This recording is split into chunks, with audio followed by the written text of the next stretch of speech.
Welcome in, Mountaineer fans everywhere and college football fans in general. We're running this on the main channel of the Mark Rogers Network, as well as the West Virginia channel and Big 12 channel.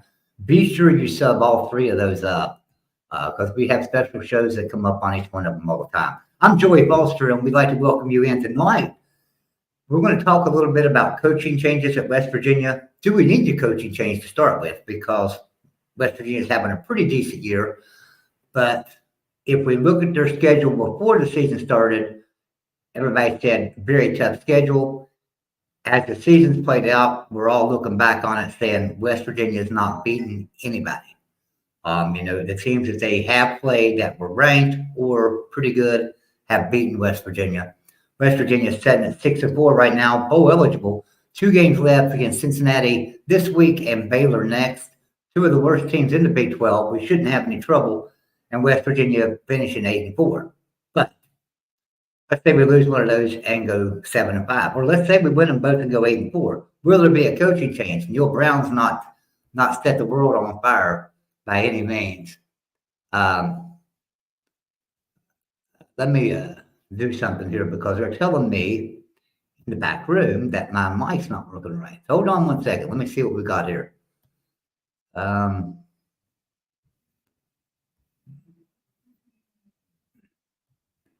Yeah, it may very well be not working right. But let me bring my guest in. I got a couple of guests in the back room that are going to come in with me. One, Mr. Frank Beer, author of The Band of Brothers, tale about the West Virginia Mountaineers from 1967 to 70. Am I right? I got to do that off the top of my head, Frank. I apologize. Yeah, 66 to 70. Great, 66 to 70. Great book, great book. Be sure to pick it up over on Amazon. Frank, how you doing tonight, buddy? Doing great. Good to see you, Joey. Nice to see you. We also have a good friend of mine. A lot of you know him from the chat. I don't know that he's been on too many shows as far as college football. He's called in a few times. But Mr. Will Forbes. Will's camera's not working, guys. Apologize for that. But Will, good to have you, buddy. How you doing? Doing good. I appreciate you having me on tonight, and look forward to joining you guys and having some good conversation tonight. Yeah, I'm looking forward to it myself. It ought to be really good. So I want to go over a couple of things with you guys first. So since Neal Brown arrived at West Virginia, let's face it, the biggest win, the best win we've had was against Army. Would you agree? In the Liberty Bowl in 2020, that's the best win, and it's because of his bowl game. We've beaten no top 25 teams. We came close, and I'm thinking it was 2021. It was 2020. Baylor was ranked, beat us 17-14. Probably the closest we've come to beating a ranked opponent. Every time we're facing ranked opponents, we're getting blown out, like we did against Oklahoma, like we did against Penn State. So first off, is Neal Brown's seat still hot? That's what I'd like to ask each one of y'all. So, Frank, tell me what you think. Neal Brown, is his seat even hot? Well, you and I have talked a lot about this. I have to say this for the audience going in, and people who know me know this. I'm a Neal Brown fan because it's certainly the performance on the field is critical, but you have to look at a 360, I think, in terms of any program, and he's done a really good job in terms of representing the university. He recruits a lot of really good players, character players, recruits West Virginia players. A number of really outstanding players on this year's team are West Virginia boys, and that means a lot to those of us who are WVU fans, especially those who live in the state. But it's been a 50-50 record, and I've been around college football for a long time. In addition to Michigan, WVU was at Michigan State for a number of years, at Iowa State. I go back to when Johnny Majors was the coach there, and Earl Bruce, and then they both went on to do great things at Pitt, Tennessee Pitt, and for Majors, and Ohio State for Bruce.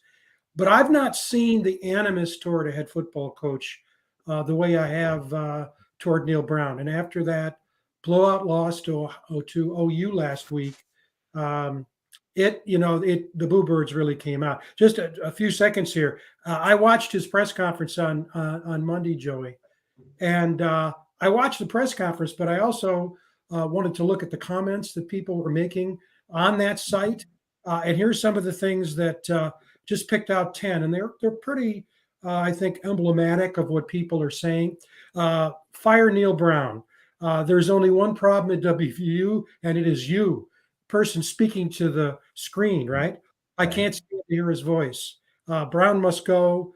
We will not win with Neal Brown. Never improve. He's a loser. I mean, these are just very negative. This is one that got me. I'm 80 years old, and this is the worst WVU team I've ever seen. Hard to believe. That's me speaking. He's unqualified. What a joke. When your record is 8-4, it's meaningless. If all you've done is beaten teams with losing records, who cares? You are awful. Goodbye. That's all I have to say. Save your breath. Boy, you read that. It's tough just reading those statements. But I hope that Neal Brown, the players, and the staff aren't reading those statements. But there's a lot of negativity out there, and so these next two games are very important. And for a lot of people, it doesn't make any difference if they win or not. But again, I want to make it clear. I like Neal Brown. I think he's done a good job. The record on the field isn't as strong as it should be, but I'm in the minority, I think. Yeah, I kind of agree with you. I like Neal Brown. I like him as a person. I think he's an excellent coach Sunday through Friday. I've said that many times. He's a great coach Sunday through Friday. Saturdays seem to be a problem for him, and unfortunately, that's the day it matters, right? He's a great recruiter. He's got a great culture up there. He's got great motivation up there. He's pretty good in the transfer portal, getting some good players that fit into his program. He's doing a good job there. Good at recognizing talent, but he can't seem to put a complete team together that West Virginia fans are used to seeing out of our program. But that's a great point, though. Will, how about you? Do you think Neal Brown's on the hot seat? I think he has to be. I think most people expected him to be a lame duck coach this season, kind of regardless of what he did, and did this unless he had made the college football playoffs or just had a spectacular season, especially because West Virginia, like me and you've talked about, Joey, we thought that they were going to have a losing season because the schedule might have been the hardest he's had since he's been there. But if you look at Neal Brown over the last 5 years, he's only got one winning season.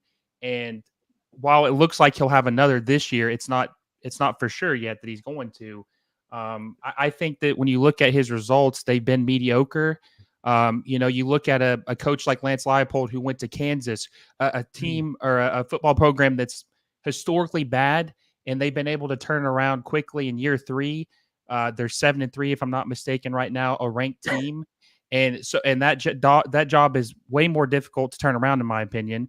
So if you add all these factors and look what he's done over his 5 years, it's underwhelming. And West Virginia has a rich history of football, and I think that the fans and the program deserve better than that. And I just think that they're selling themselves short if they continue with Neal Brown, because I believe that they can get a better coach who can return them to their winning days. So I think he has been on the hot seat. Even if he wins these final 2 games and makes a bowl game, I think that they have to move on, because I think he's very limited in where he can take this program and what their potential is. They have a higher ceiling, and he's just not meeting it.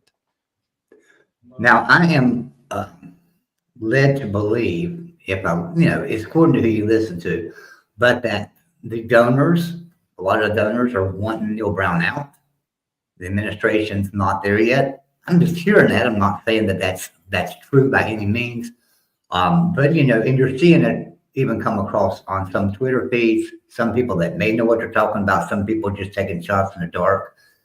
But the bottom line is, there's a lot of noise around Jimbo Fisher right now, right? Because he's a West Virginia guy.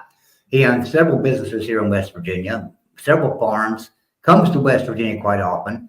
Big supporter of the university, of West Virginia University. He loves West Virginia University and always supports it.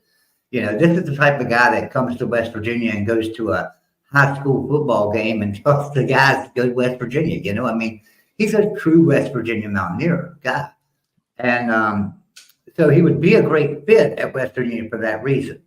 But then there's the side of him that people are saying, well, he was fired. He's gotten fired now from Texas A&M. And some people say, and he didn't leave Florida State in the best of shape. Yeah, he won a national championship, and this is what you always hear. But he won them with Bobby Bowden players. That's not true. Bobby Bowden left in 2010. They won the national championship in 2014. There's 4 years there. That's a complete class. So these were his players. And then they say, well, he had Jameis Winston, huge player. It was just one thing. Well, he recruited him. He got him there. So that makes it right for him.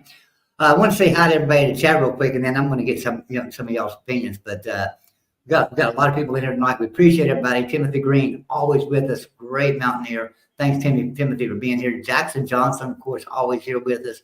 Kelly McCourt, nice to have you. Oreo Puppy Dog says Jimbo would be a good fit for West Virginia. You're right, Oreo. Silas, hey Silas, nice to have you in here. Silas always with us. UCF Fez, salutations, Joy. He says hi. Welcome in UCF Fez. Bo Stacker, he's wanting to know what windbreaker is waiting for. Neal should have been fired after the 59 burger OU dropped on us. Maybe so.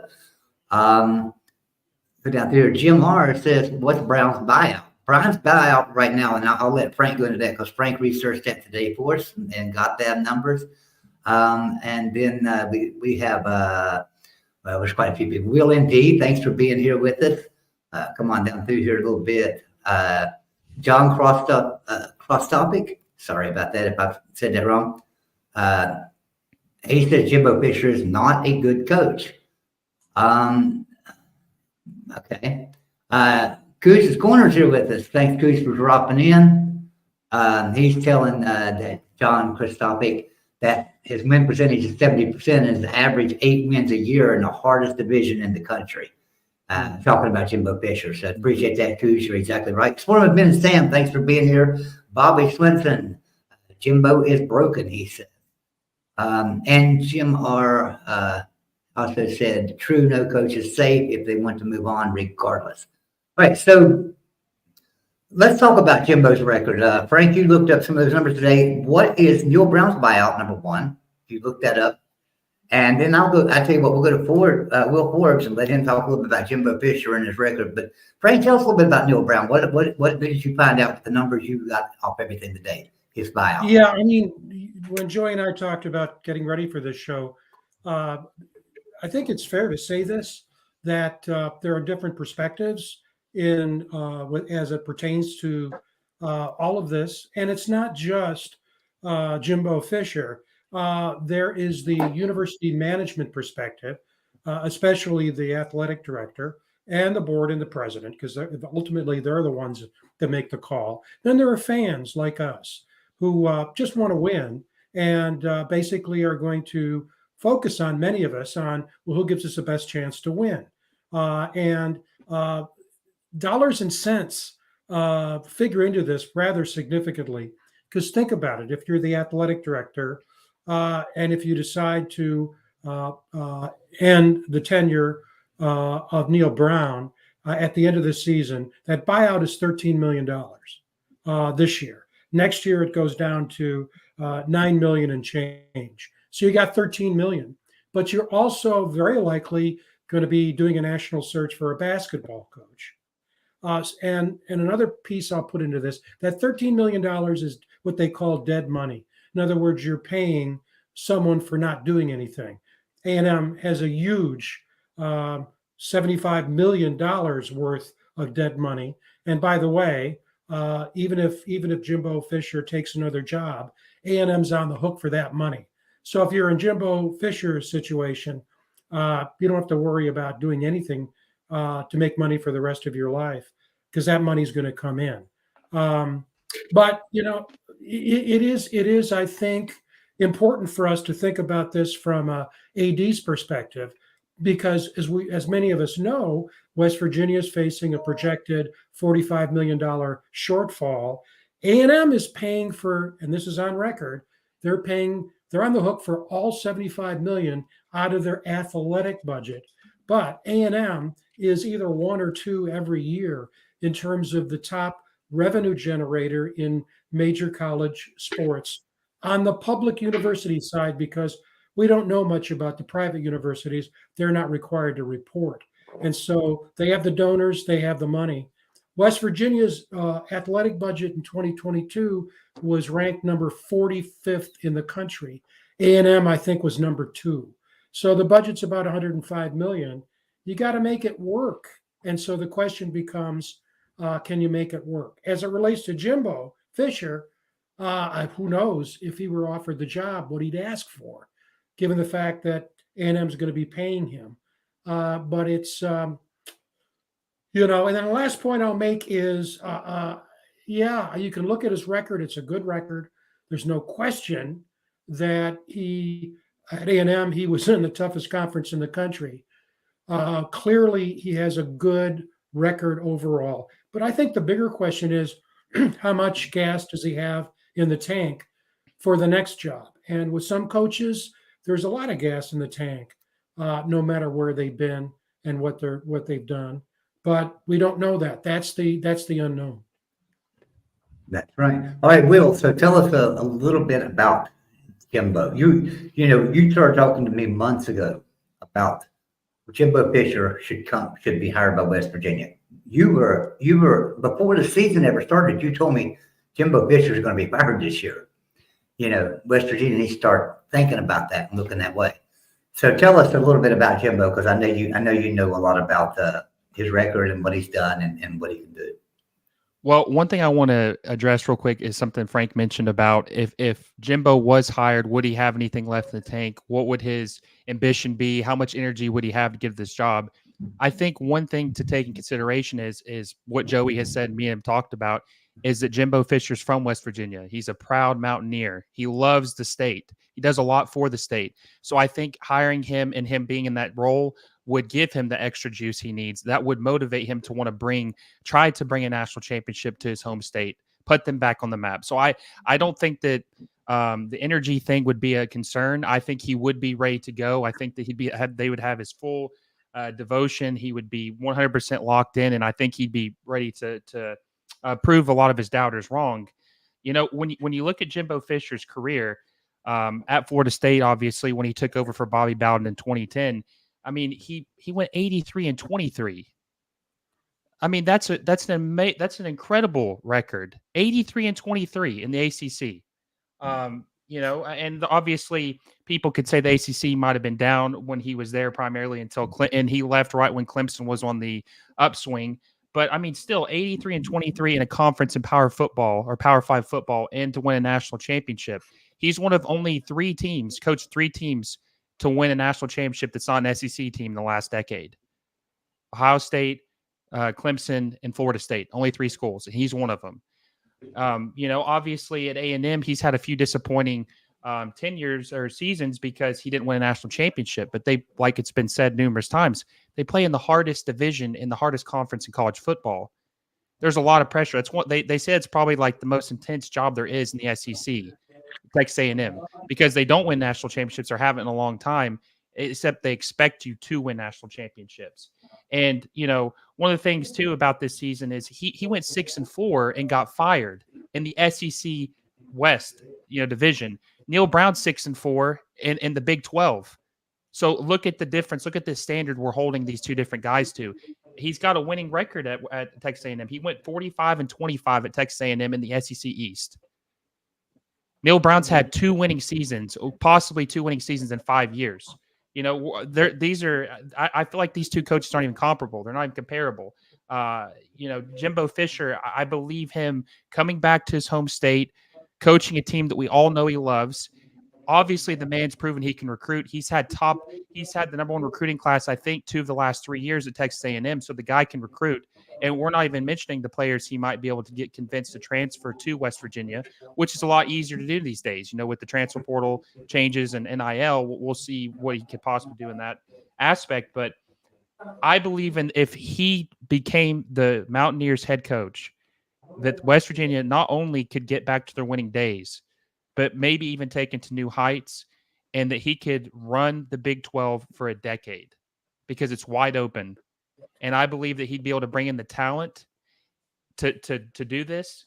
And I just think it's a perfect timing. I've thought it was the stars were aligning. It's why I told Joey. I mean, Neal Brown's been on the hot seat. A lot of fans want him gone. Jimbo Fisher has also been on the hot seat with A&M because they're high expectations and high standards. And I think this would be the biggest missed opportunity in West Virginia football if they can't get this done, in my opinion. For the Mountaineers out there, and I see it a lot. I'm seeing it a lot on Twitter and seeing it a lot on Facebook, things like that. A lot of them are saying, well, why would you want Jimbo Fisher? He just got fired from Texas A&M. Plus, he's not that great of a coach. He wasn't able to do anything with the best recruiting class in the country down there.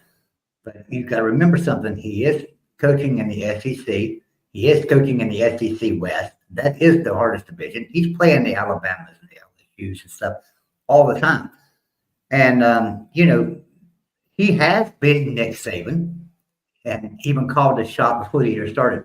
One thing I want to talk about, too, is culture at a football program is very, very important. You have to have the right culture.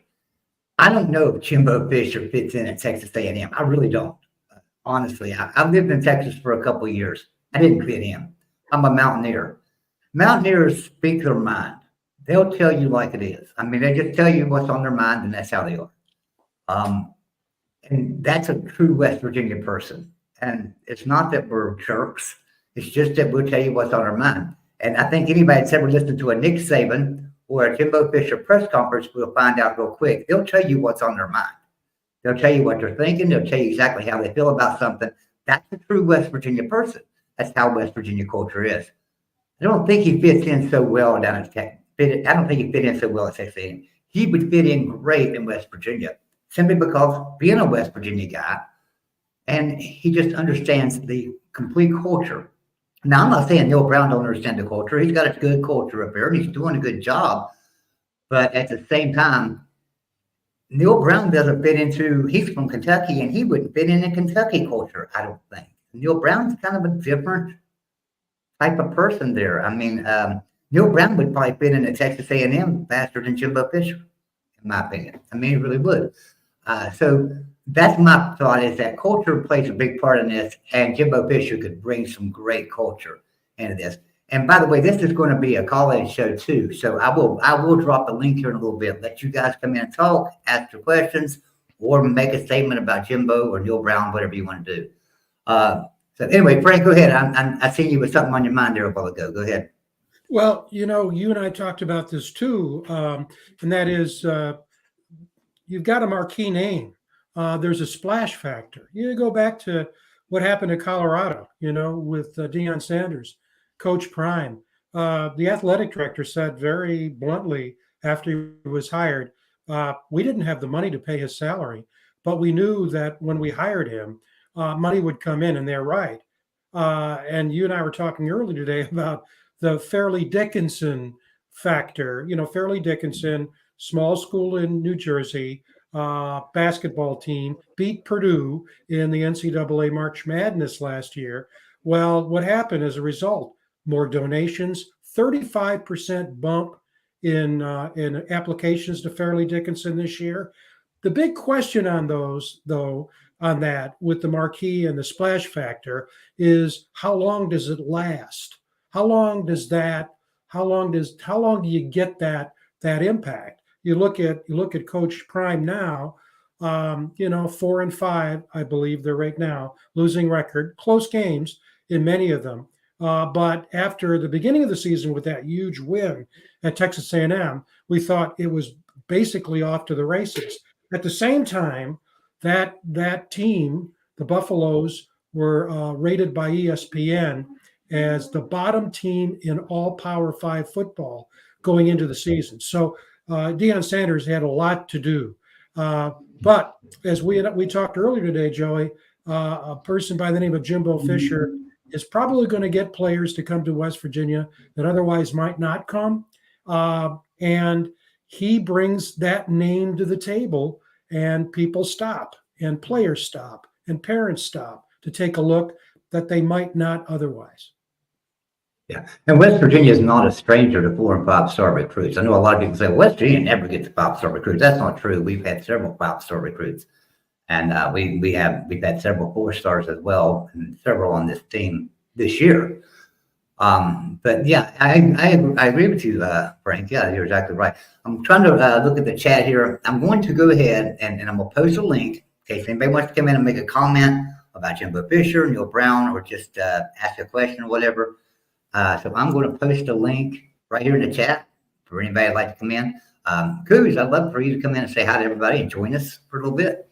That'd be fantastic. I don't know if Mountaineer Paul's in here or not. I haven't seen him chat, but he could be in here. Mountaineer Paul, come on in with us if you'd like to. But anyway, yeah. So Will, while we're got just a second here, I want to do something real quick. You've got a channel called MLS Moves, right? Yes, sir. Yes, sir. And Just that's a started up YouTube about a channel month on ago. Major Leagues, and you cover Major League Soccer. Yeah, I cover Major League Soccer, player acquisitions, do stories about teams and talk a little bit about their history, trying to be a part of a league that's growing in this country and a sport that's growing in this country, and just trying to help educate people on certain teams and, trying to help the game grow as much as I possibly can.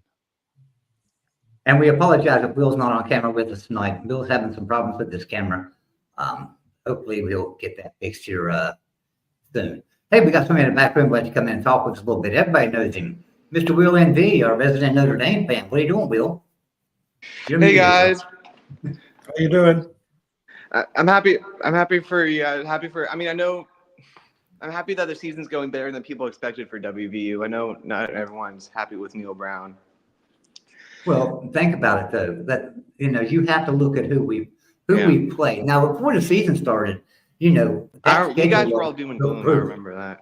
Yeah, it looked brutal. Having Penn State, Pitt, Texas Tech, TCU, Oklahoma State. I mean, it looked brutal because all the teams that were supposed to be good in the Big 12 were on our schedule, and as it turned out, they've all been a flop. So the schedule became easier as we went on. Now we look at the schedule and go, well, it's not been that tough a schedule. Yeah. The teams that we should have lost to, we've not only lost to, we lost to them pretty bad. Penn State and Oklahoma, they took us to town. So, so you have to look at that too. Yeah, that schedule was brutal at the beginning. It's not so brutal now. Yeah. So I would completely understand if you guys got rid of Brown, just because I know, this was Neal Brown's last stand. If you guys still didn't think he did up to snuff, you would get rid of him. I would give him one more year, but I understand. I totally understand.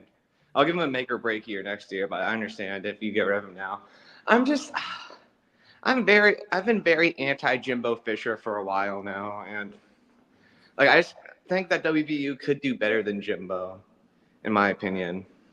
So and by better, I mean a coach. If they was to fire Neal Brown, would do a better job at WVU than Jimbo. I'm sorry, I was talking and missed that. Who'd you say? I just think that there could be a lot of coaches at WVU that I would think would do better there than Jimbo. You think someone could do better than Jimbo Fisher, a man who's from the state of West Virginia, won a national championship the last 10 years, and I think someone in the chat said he has a 70% winning percentage as a head coach. You think someone could do better than that? Well, I think that Jimbo's an offense. Jimbo Fisher, you hired Jimbo Fisher for the offense. And the offense that Texas A&M's had has not been good. And I feel like college football teams have adapted to Jimbo's offense since, you could tell at the end of his Florida State tenure that people were starting to figure it out. And then at A&M, he just couldn't get it done. I mean, if you can't win 9 games at A&M consistently a year, I just don't think you're a great college football head coach, in my opinion. Well, let's think about something, Will. Let's look at it this way.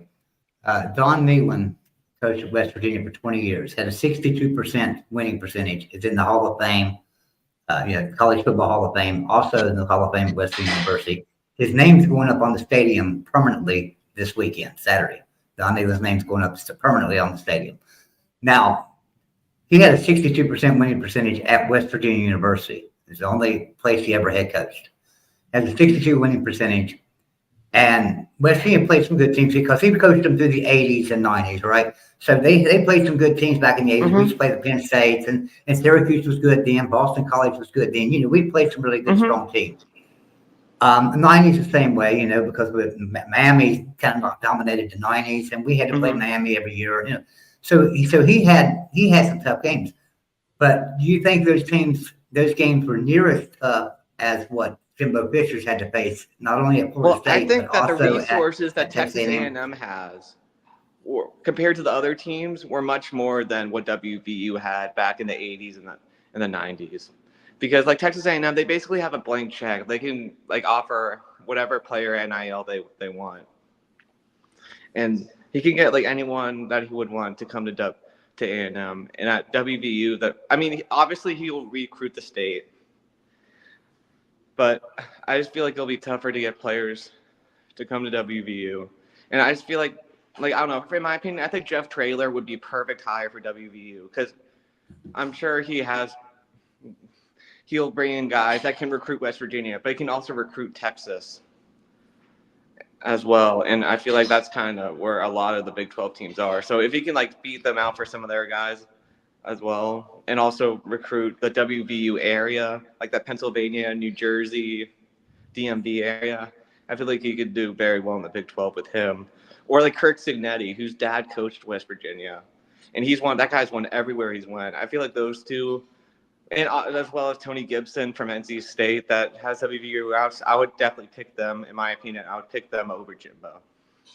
I would love it if West Virginia right now would fire Jordan Leslie, our defensive coordinator, and hire Tony Gibson back. Get Gibby back in town. Hey, you got somebody in the back room? We'll bring them in. Stay here, Will. I'm gonna keep you here.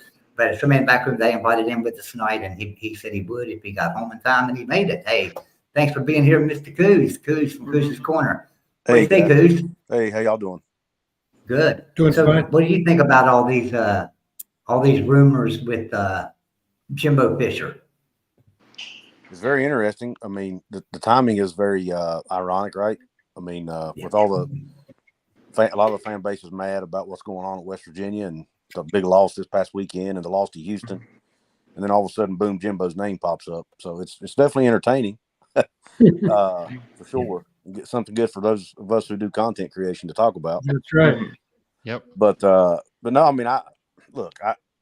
I want West Virginia to win football games. That's at the end of the day, I want them to do it the right way, but I want them to win football games. And if Jimbo Fisher can do that, then I would have no issue him coming in. But for people to say Jimbo's not a good football coach, I just don't. If you want to say he's underachieved at Texas A&M, that's fair. But to say he's not a good coach, I just don't think that's accurate because his I would think Jimbo would do well if he hires someone else to run the offense. Yeah. Because the offense at A&M just wasn't good. But Coos, it wasn't good as last season. Isn't that funny that 45-25 in the hardest division football is underachieving though? 45-25 in the hardest division. You should be going at least 9-3 with the resources that they have there compared to the rest of the SEC. They have the same resources as Bama and LSU. They should be Texas A&M has had, but you got to think Texas A&M has had those kind of resources forever, and they haven't won a national championship since the 1930s. Yeah. Maybe it's just not an easy place to win. It's not. No, it's not. It's very very short leash. And, even if he did have, came up short with that job, who's to say he doesn't walk into West Virginia like we've been talking about because he's got a vested interest in the state and is able to recreate more of his Florida State days than his A&M days. And I believe that with his ability to recruit in a conference like the Big 12, that matters more. I think recruiting is huge in the Big 12 for winning more than the scheme. I think both do matter, but in the SEC, you got to have a great scheme and you got to recruit. Whereas if he's got the talent, I think he could easily win 9 games a season in the Big 12. I really believe he could easily win 9 games in the Big 12 at West Virginia if he brings in the players like he has in his last 2 jobs. One thing I would say is we've got to put an assumption out there. It's assumed by many that if you get a marquee named coach, they're going to win because they've already shown they can win. But if you look at the record and look at what's happened out of USC and look at what's happened at LSU, it hasn't panned out that way. In fact, USC is in a free fall right now. LSU is underperformed. And I'll give you a list right now, and I bet you a good share of our folks watching tonight can't match the names up with the schools. Smith, Drinkwitz, Fish, Fritz, Lashley, Silverfield. All those guys are winning right now, either at other Power 5 schools or at Group of 5 schools, plus Trailer, and he's with UTSA, San Antonio. All those guys are winning, but they're not marquee. You don't get the splash factor. But Yeah. Oregon State is winning. You can't win at Oregon State, and that's where Smith is. Drinkwitz, my God, has performed a miracle. There may be holy water on that campus in Columbia for what he's doing at Mizzou. That's amazing. Fritz, who would have bet any money on Tulane being a power? They beat USC in a bowl game last year, and that's where Fritz is. Lashley's at SMU. They're now going to be in the Power 5.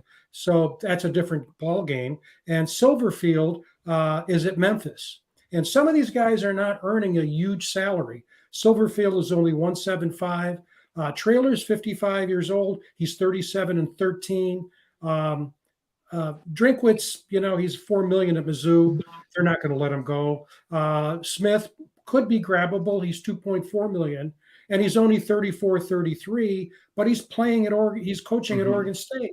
So that's the choice, I think. Again, thinking like an AD, do you go for the marquee if Brown is terminated in a guy like Jimbo, or do you that the dice was rolled with Neal Brown when he was at Troy? I remember Troy, that big win over Auburn. This guy, and they all said he's going to land at a Power 5 job. Well, he has. So it's tough. That's why being an athletic director is so difficult, because there's reward, but there's significant risk. Yeah, there is. Yeah. There's a lot of risk, and you're right. A lot of coaches too also go to a program and don't have a lot of success, and then go to another program and have huge success. So that happens too. I'm going to tell everybody in the back room, I see you back there. Shane, you're on deck. I just don't want to bring more than 5 in at one time, because people start talking over each other and things. So I want to keep it kind of low right now. But anyway, yeah. So Coos, we talked today as well, and Jimbo would be a great hire. Well, obviously, a lot of us think that. But who else would you be happy with as a hire at West Virginia? Should they fire Neal Brown? I mean, first off, we don't even know if Neal Brown's going to get fired. Neal Brown could go 8-4 plus win his bowl game and be 9-4 on the season. So, and that's always a real possibility, because Cincinnati and Baylor are both down. So do you fire a coach that goes 8-4 or 8-5 if he loses the bowl game, or 9-4 if he wins it? Do you fire a coach that's even done that? And I think, if I think about it, I think back to before the season started and everybody was on Rim Baker saying, "What's your expectations for Neal Brown?" And he said, "I'm not setting expectations. We're not going to sit here and say he's got to go 8-4, 9-3, or whatever. We're not going to do that. At the end of the year, I'll assess the body of work, everything. So he's going to look at everything from 2019 on. Right. If he does that, I don't know how he keeps Neal Brown. If he decides to just look at this season and say, we're making a climb in the right direction, I don't know how he fires him. So, but if he would fire him, what are some other coaches in your opinion, Coos? Number one on my list would be Tony Gibson. I know he has no head coaching experience, and a lot of the fan base may not like that. But just, based on the history with Gibson, we know players love to play for him. We know he knows how to rally the troops.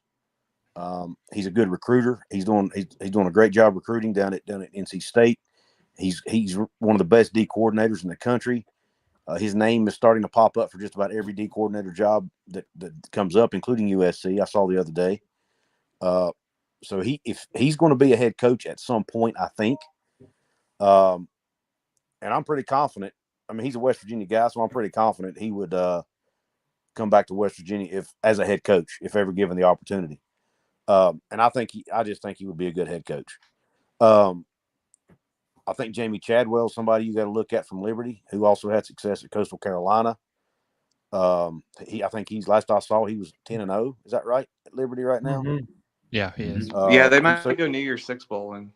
so Yeah, great team. he's at his second school, and he's having success at his second school. So I think that's a pretty good sign that he's having success at multiple places with different cultures, different towns, different recruiting areas.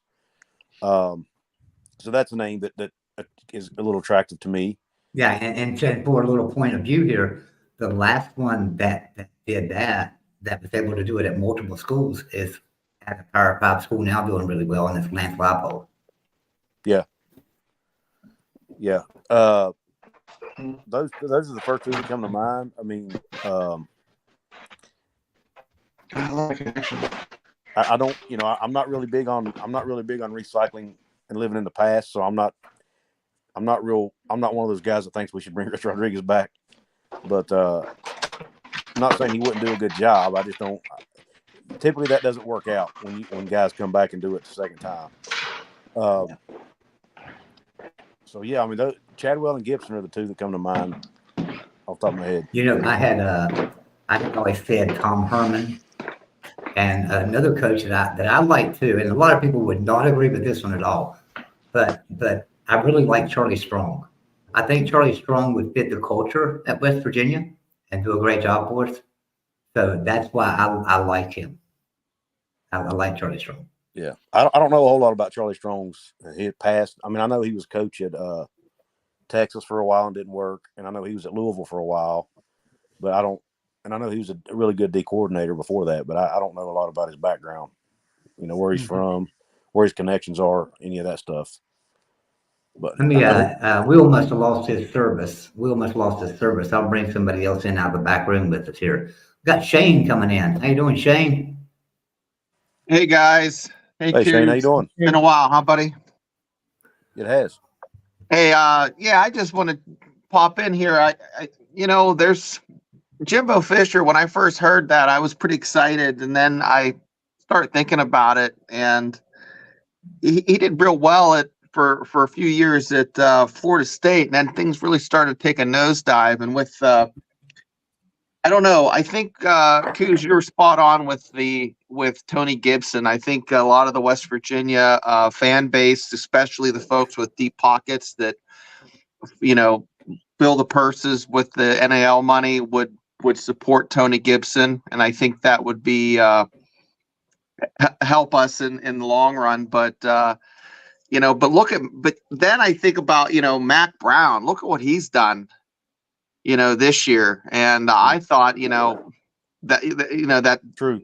He was a has-been. I thought, he's a good coach, but I thought his best years are behind him. So maybe, I talked myself out of it, but maybe Jimbo might be a great snag. But then again, Neal Brown, he's I don't know, he's really done a decent job this year. There's 3 games that really I'm upset about, but I think it would have been easier to swallow if those close losses were blowouts like last week. Then but yeah, that's about all I have to say. I kind of rambled on there for a bit, but you didn't like the Houston loss at all, did you?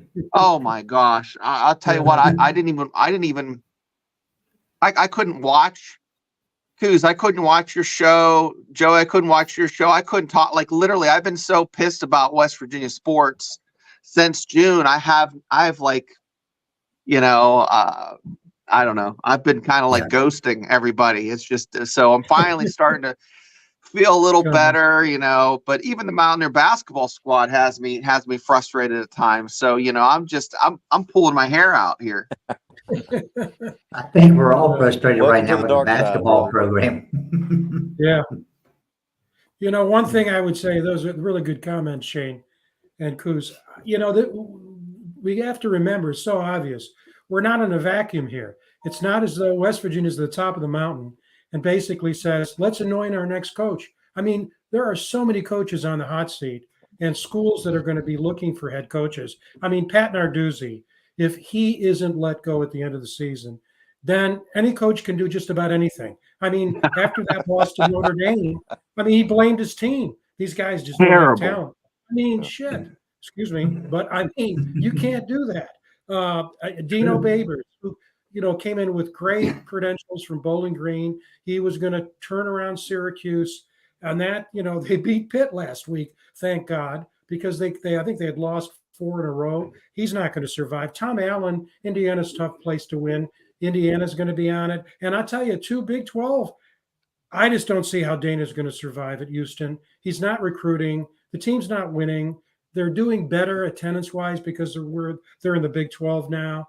But the one that's really laid an egg is Baylor. Dave Aranda, how is he going to survive? They do not tolerate what's in Waco, what's happening to Baylor this year. I mean, they are just beating whomped. And the same thing with BYU. That was shocking to me. I mean, Iowa State just basically beat the same drum that the Mountaineers did. Then you got poor Arkansas, can't seem to win. Sam Pittman, so there are going to be so many teams. It's another thing for the thinking like an AD. Whatever you do, you can't wait because your competitors are out there. And you talk guys about the deep pockets. Some of these schools have really deep pockets. Yeah. Let's think about one thing else, one other thing too. Remember, West Virginia is running a $45 million deficit on the academic side right now. And so a head football coach that's winning, bringing attention to the university, or can just bring some great attention to the university will help. Now, let me ask you a question. Is that Jamie Chadwell or is that Jimbo Fisher? Which one would bring more eyeballs to West Virginia? And you have to look at Jimbo in that case. Right. Yeah. Yeah. So, No doubt about it. Yeah. Well, Even Prime losing is still bringing money in and eyeballs because people want to watch them either win or lose. You love them or hate them. And I'll tell you what, I don't know, has West Virginia reached out to Tulane's coach? Because over the past 2 years, they've been the most impressive program, I think. Just playing well above their talent level. They're just coached up. And then you had mentioned Oregon State. I mean, the Pac-12, I've been poo-pooing for years, and they have some of the best football this year. Yeah. Yeah. I just don't think that West Virginia can afford to take a chance on another Group of 5 coach that has success because Neal Brown's burned him pretty bad. I mean, even if you look back now, I know Dana Holgerson's kind of like infamous with West Virginia fans. He won a lot of games, but he didn't recruit well, obviously. And, a lot of people don't like him. But Neal Brown had, outside of 1 year at West Virginia, Neal Brown does not have a better record in his 5 seasons than Dana Holgerson did outside of his 1 losing season in 2013. And people, were ready to run him out of town, Dana Holgerson. And he had, two 10-win seasons at West Virginia. And they were ready to run him out of town. Now, I'm not saying Holgerson's a good coach, obviously, but I think West Virginia should have high standards on who they want. And obviously, kind of like what you guys were saying about there's going to be a lot of openings this year. That's why that's why the stars are aligning with Jimbo. He is from this state. I believe he will come. I believe that he would pick West Virginia over most other jobs, and he would be proud to represent that school. And he could get them to the place they used to be. He could win a lot of games there. So I believe that is their home run hire. And I believe that they would never look back on it. And if that's someone you don't hire, and I was telling Joey this yesterday or today, I had 2 other coaches I think they should hire if they can't land Jimbo Fisher. I think Lance Leipold should be their next guy. With what he's been able to do at Kansas, he's proven he can win in the Big 12. Which is what you want. You want someone who's shown you that they can win in this conference. And West Virginia has more resources than Kansas. They'll give him more tools to succeed than what Kansas is, at least historically, have given their coaches. And if you can't get him, I would say a third choice would maybe be Matt Campbell. I mean, he's got multiple 8-win seasons at Iowa State, which is a historically bad team. And he's able to win 8 games at a program like that with less than. So I think that you need someone who's proven they can win in a similar situation to what, the school's in. The only thing I would say about that, Will, is you're right. Lance Leipold was a great choice, and he would absolutely be probably my number 1 choice. My problem, and the reason I'm not naming him, is I don't think Kansas will let him go. I think he would stay there. Kansas is throwing a lot of money into their program right now, a lot of money, and they're building new facilities. They're trying to get that football program going. and Leipold knows that. I don't think he'll leave Kansas. And Matt Campbell, he's had so many opportunities to even coach in the NFL and hasn't taken them. I don't think. Well, I wouldn't want Matt Campbell myself, but I don't think that he would leave Iowa State for West Virginia. Yeah, It's from all the about the outside, money.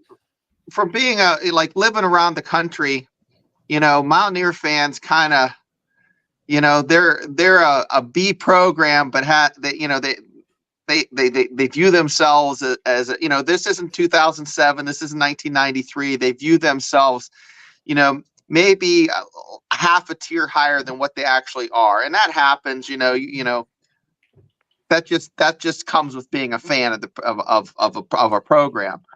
But I think Lance, it would be a lateral type of move. I don't see him doing that. He's really done well at Kansas, but that's the kind of coach I would love to see the Mountaineers snag. Not someone coming, that has proved themselves in a major conference. So. I just think that they can't take a chance on another group of 5 coach or even someone who's not been a coach before, because there's in such a pivotal point in the program that they can't afford to step back even further or regress from what Neal Brown's already been doing. They need to have someone that can at least make a bowl game every year. I don't think that's too much to ask. West Virginia, I don't think that's, getting crazy with expectations that, have them make a bowl game every single season. I'm gonna throw Well, a name out. there's another piece to this too, Will, that connects to what you're saying. Again, the things don't stay still; they just don't. And if you look at the Big 12 next year, you got 4 Pac-12 teams coming in. 3 of those 4 teams, all except Colorado, have a significantly larger athletic budget by, in some cases, 20 to 25 million. On the resources side. So West Virginia now, when you compare our athletic budget to Oklahoma State and Kansas State, very competitive. Kansas too, but when you look at Arizona, it's just not the same way. Utah, not the same way. Their budgets are larger. So the point you're making is a good one. You've got to reduce your risk and seek the reward, because. And I agree with what Shane's talking about. And this is the piece I think the fans miss.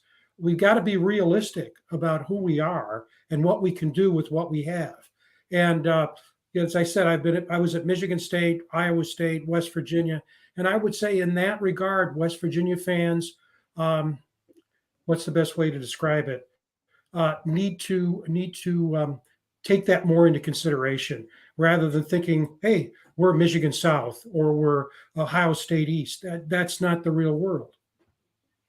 We do have one more person in the back room, and I'm going to go ahead and bring them in because there's just one back here. We had several, but a few of them dropped out. I'm going to go ahead and bring this one in with us, Kelly McCourt.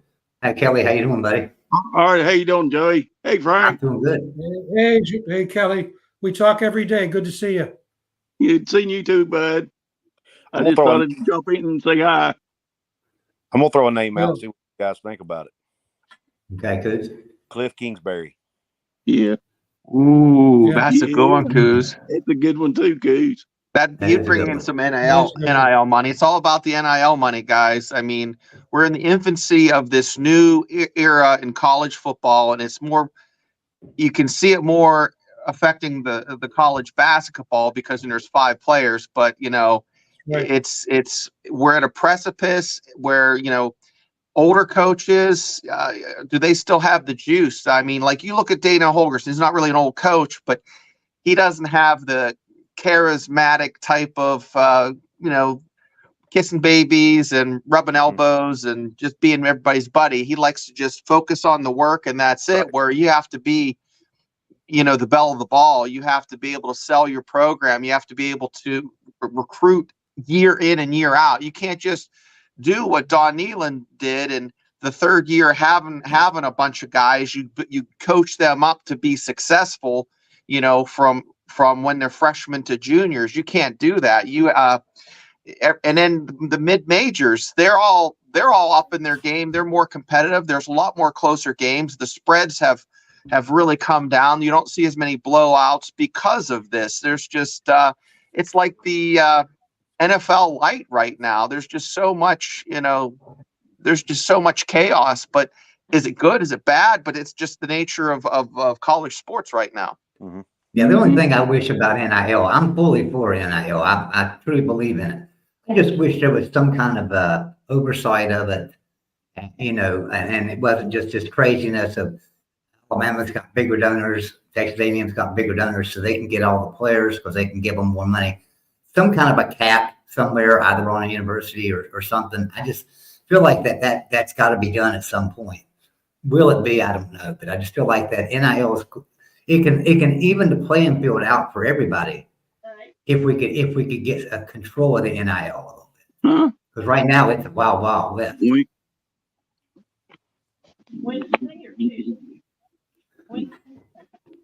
Oh, I'm sorry, Kelly. I thought you was talking. I'm sorry. That was my mom in the background. I'm sorry about that, guys. Oh, you're fine. Yeah. So, but yeah, I think the NIL is a great thing. It's just that it needs to be controlled a little bit in some way. And I don't know what the answer is to that. I mean, there's been plenty of people that a lot smarter than me say some great things, but at the same time, if we don't get some control over this, we're never at West Virginia going to compete with the Texas A&Ms, the Alabamas, and the Georgias. We're never going to compete with them on an NIL level if this isn't brought into control. And so then if we do have a 5-star athlete coming out of West Virginia, like a Wyatt Milam, for instance, who went to West Virginia, thank goodness. He was a 4-star, but he was really rated a 5-star. He went to West Virginia, thank goodness. But, if an Alabama would want somebody like that, they could offer him a lot more than he could get at West Virginia, possibly. So we have to, if they could just level the playing field out with that, that's all I'd ask. What do you think, Coos? Have you heard any great suggestions on NIL and that one to playing field? Not really. Just the same stuff that everybody else has talked about. I don't have any new great ideas or anything. But I do agree there needs to be some guardrails to it somehow. And it doesn't need to be used to entice recruits. They've got to somehow figure out how to control that. How they do that, I don't know. I'm not smart enough to figure that out. But something's got to be done because it puts schools like West Virginia's and the Iowa States and those types of programs at a disadvantage compared to the Texas A&Ms of the world. And then on top of that, if we get a great player at West Virginia like we had in Tyke Smith, boom, he goes to Georgia because he's going to get more, right? So we get them in and we develop them as freshmen, develop them as sophomores. They become great players in their junior season, and somebody gets them out of there with a big NIL deal. It's that's more, got to stop too.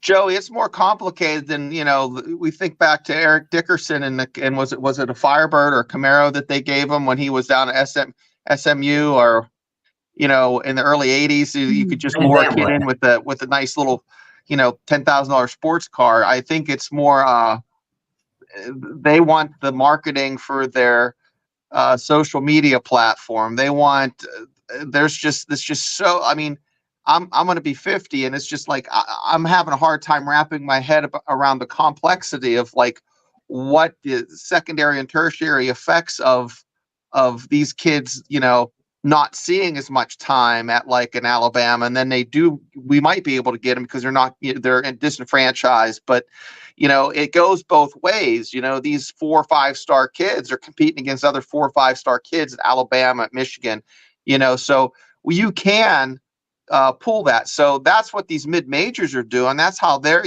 heck, Arkansas beat Florida in the Swamp 3 years ago. Arkansas is always one of those teams that can always upset someone anytime. But, you had Army beat Air Force. Now that's different. But Army, they don't have the NIL money. So they're a huge disadvantage, compared to all these other programs. But this is very, very important. I want to drive this home, then I'm going to hop off. This next hire for West Virginia will be the difference in West Virginia in 20 years being a relevant program or being like an SMU or like an afterthought, kind of like maybe top mid-major.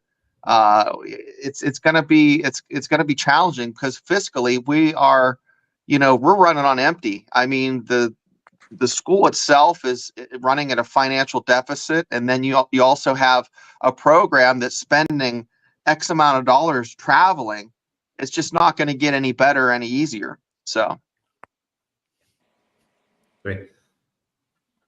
Yeah, that is a good point. I looked at data today from Knight Foundation with the Newhouse School at Syracuse.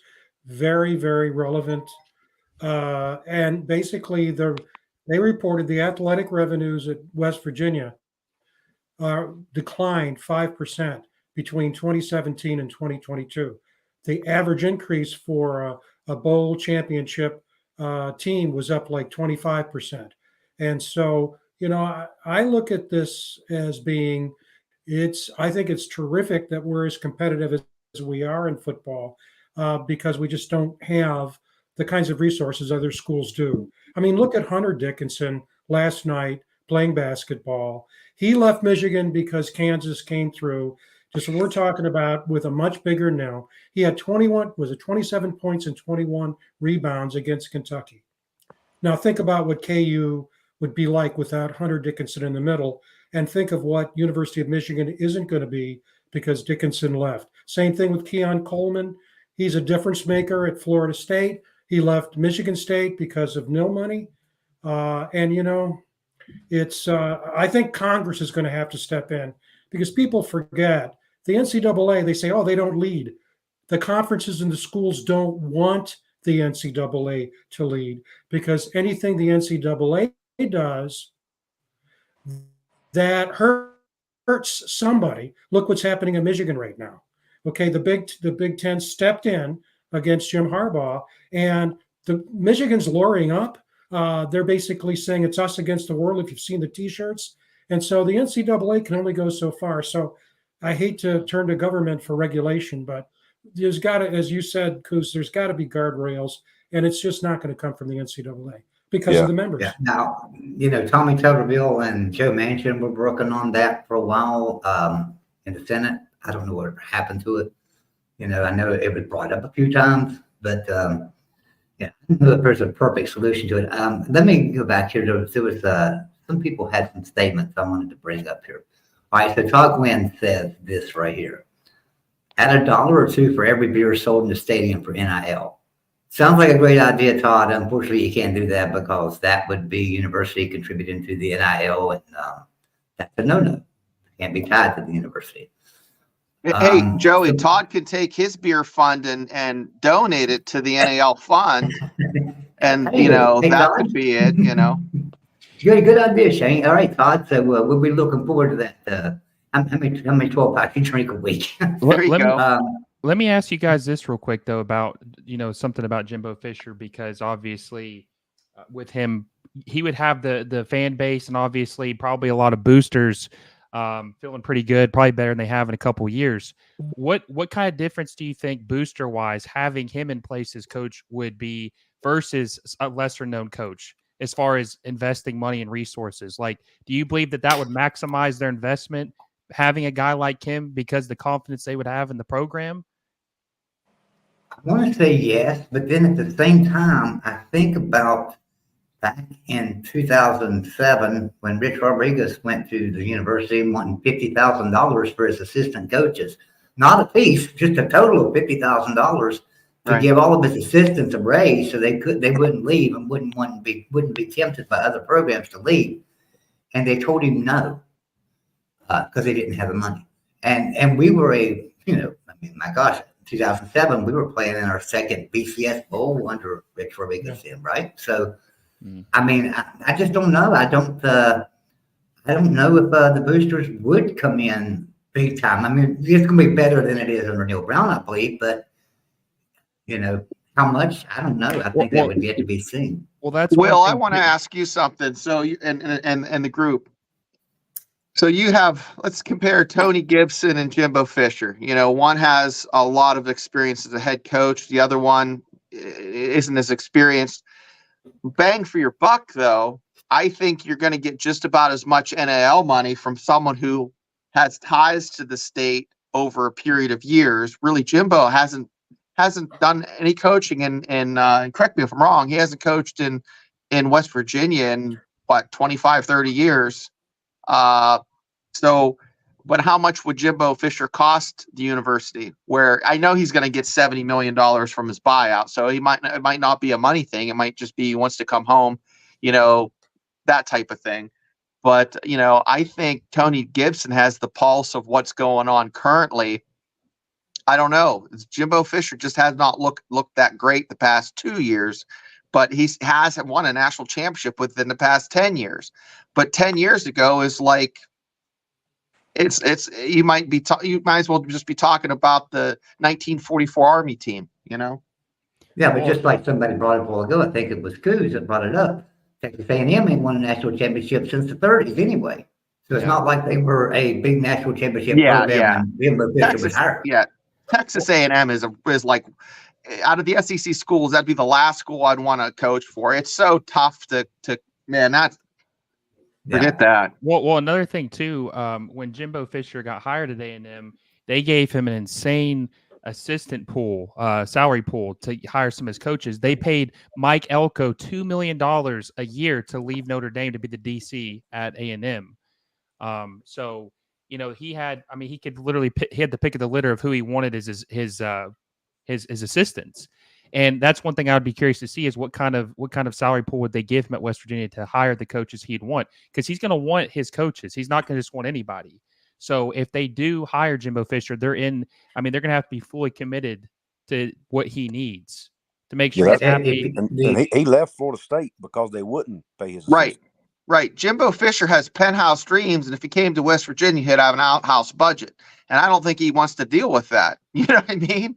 That's kind of why I'm wondering if the boosters would be, because Joey's told me this numerous times that you guys have some of the wealthiest boosters of any school. Like, you have some very wealthy boosters, and I'm just wondering if they would put their money where their mouth is, give him the resources or at least donate to the school to make that a reality, to give him. Because if you give him his coaches and stuff, I think that the sky's the limit. I want to say that they would, but at the same time, we have to realize they're going to have to come up with the money for Neal Brown's buyout, which is $14 million. Then hire a new coach and pay for that.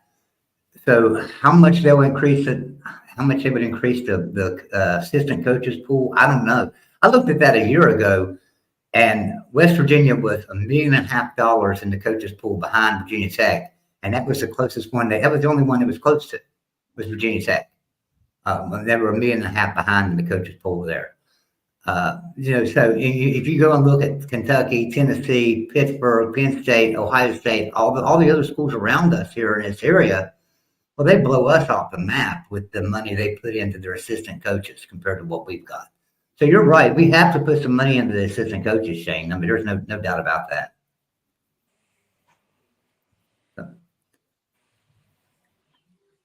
And I think we can see how important assistant coaches are by looking at Clemson right now. Mm-hmm. Yeah. Not saying Clemson's a bad team, but they're nowhere near where they were since they lost Elliott and Venables. And NIL too, because I think they're one of the they really haven't used the portal as much as other programs like themselves have. Dabo doesn't like to use it much, but that is definitely a part of it. So I got a question here. H.J. Foster, I thought Penn State was beating Michigan this year. What happened? Well, I just called it like I felt like it was going to happen. Not as long as Franklin's coaching. They hate him up here in Pennsylvania. I see that now. I really thought Penn State had the team to win the Big Ten this year and be in the playoffs. I called them before the season, and I said that they were going to win the Big Ten and be in the playoffs.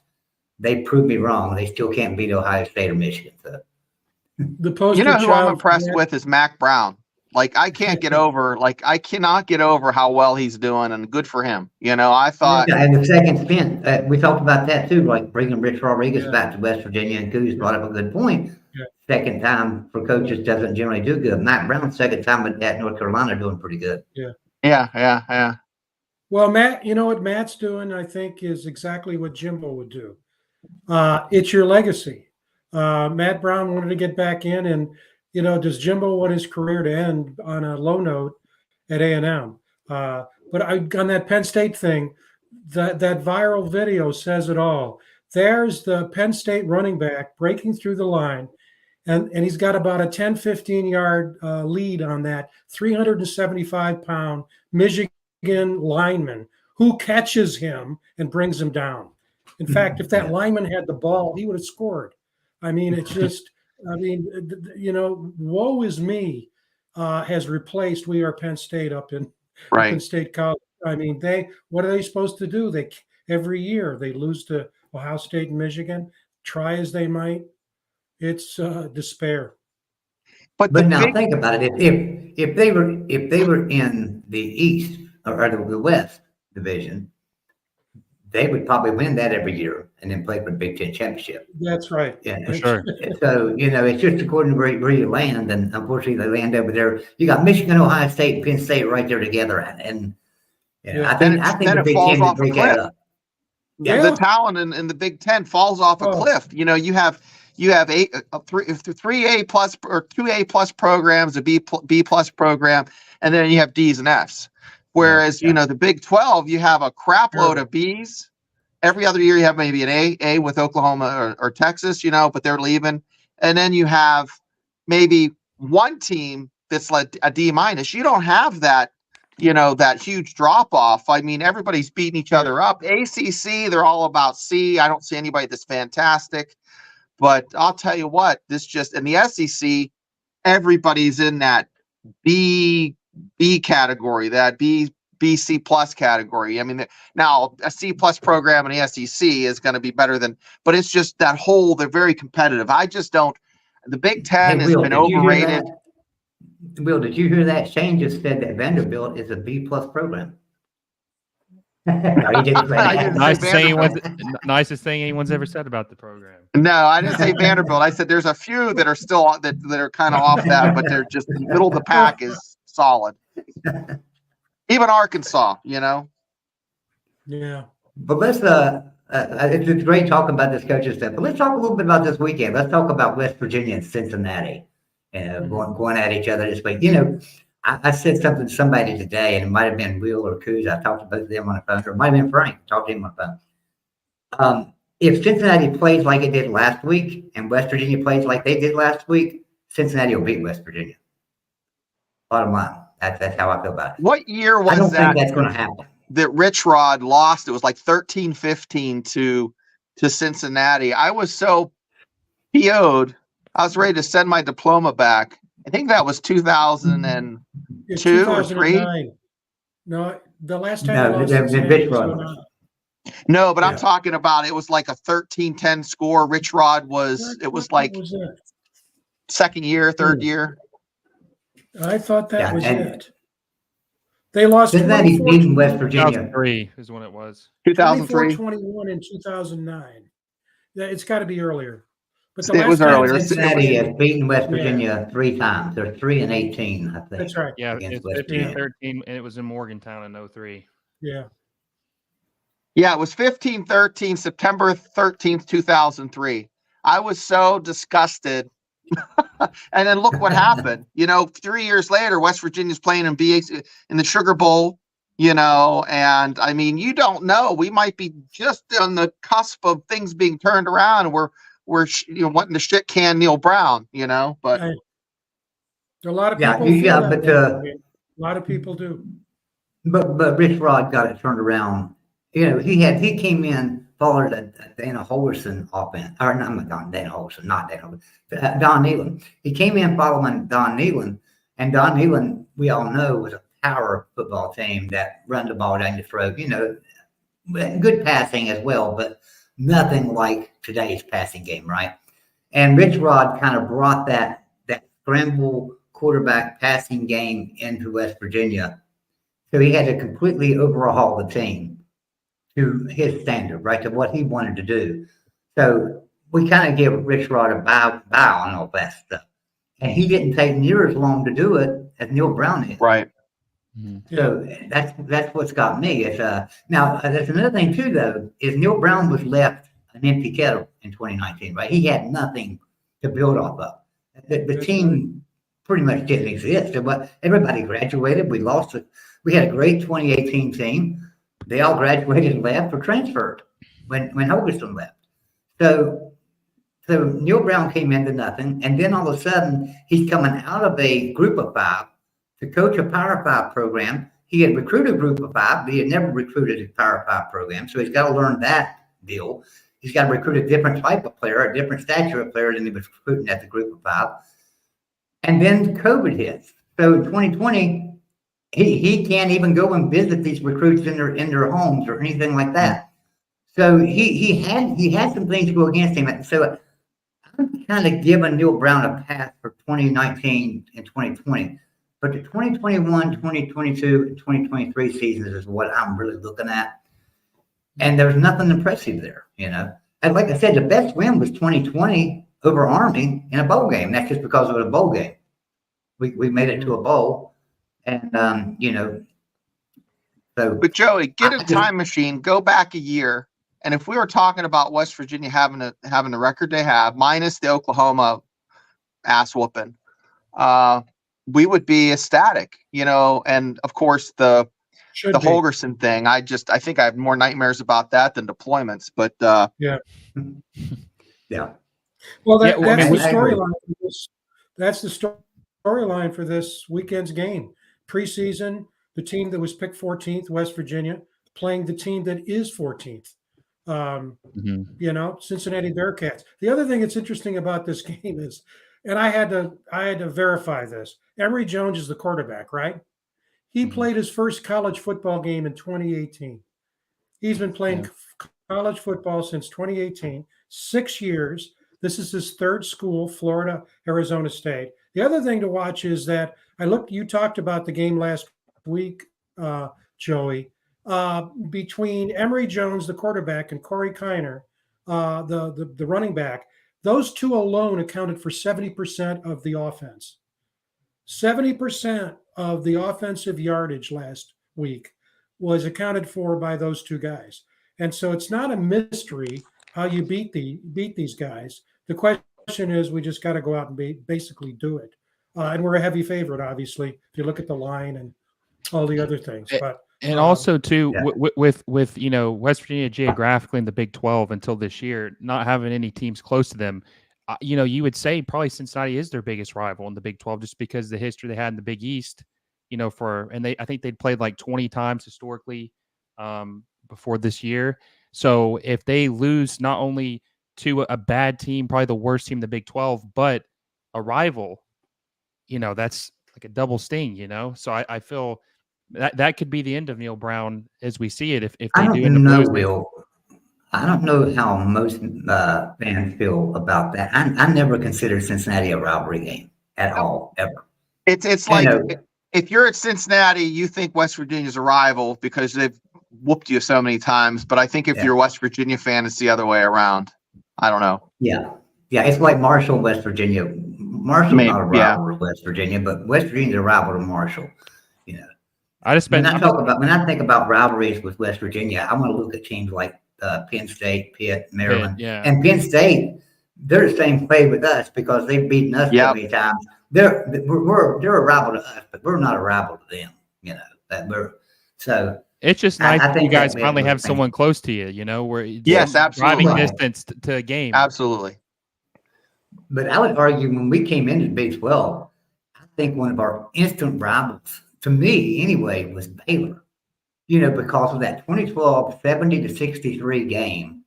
And then the next year we go to Baylor and they absolutely stomped us. Then they came to Morgantown the following year, ranked number 4 in the country, and we absolutely stomped them. So it just became like this little rivalry that wasn't a rivalry. Yeah. I think a lot of fans looked at Baylor as a rivalry in Big 12, and I did. And I still do. I think Baylor will be back. They're too good of a program to not be. So whether it's with Dave Aranda or somebody else. But So Bo says, Joey, everybody had the same problems during the COVID year. You can't use that as an excuse anymore. I'm not using it as an excuse, Bo. I promise you I'm not. There is no excuse for his record. There's not. I was just saying maybe we could give him a benefit of the doubt a year or two, but we can't give him any more than that. So Anyway, Coos, go ahead about the Cincinnati game. What do you think, man? I really think that if West Virginia, if Cincinnati takes care of the ball, they can beat anybody. That their biggest problem has been turnovers. They've made some really stupid mistakes on special teams, and Emory Jones throws a lot of picks.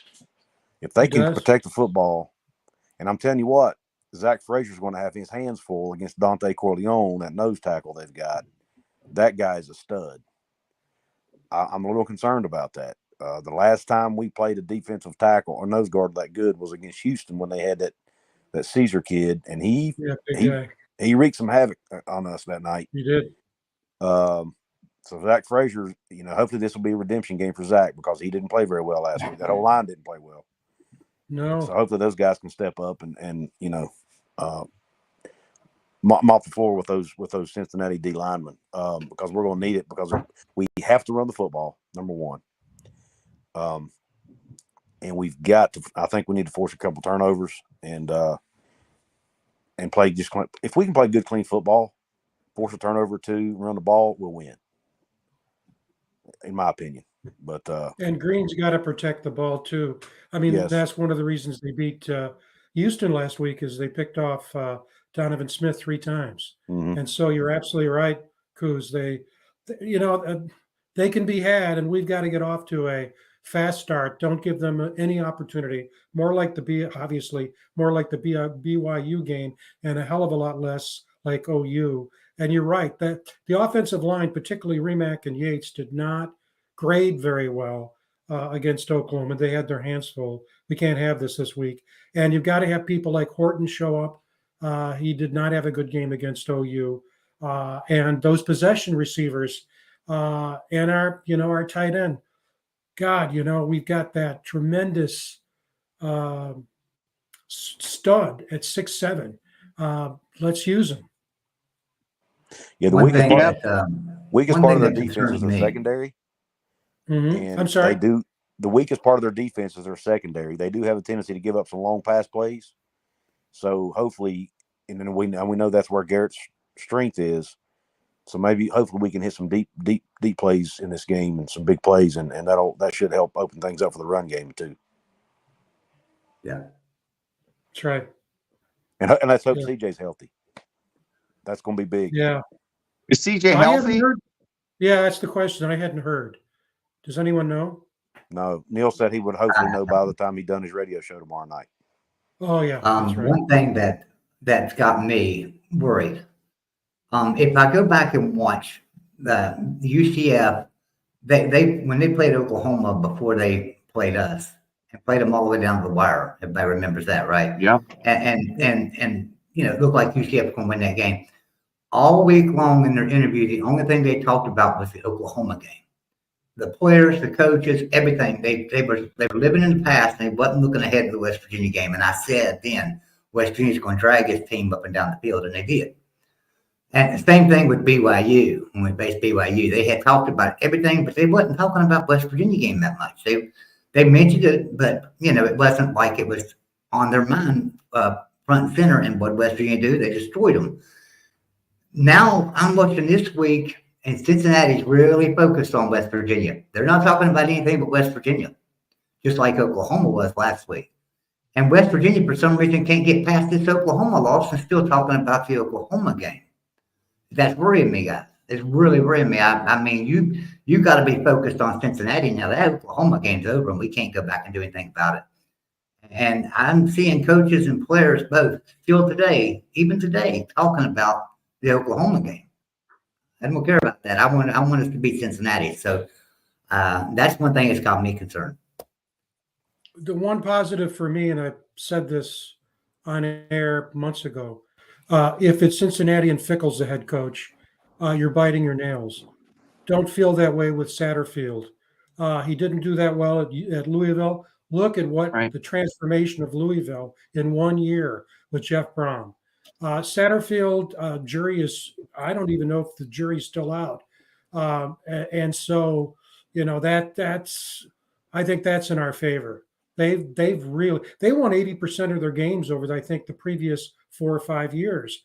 and now they're, 1-7 in the Big 12. Now I know it's a step up, but they were a force to be reckoned with. They went to Notre Dame and beat Notre Dame, and that's Cincinnati, and that's just not the same team anymore. First G5 school to ever make it to the playoffs. Yeah, exactly. Yeah. Yeah. And I think they're having a few locker room issues too there, potentially with some of the guys that Satterfield brought in that maybe aren't buying into what he's doing, or some guys that even were already there. Mm-hmm.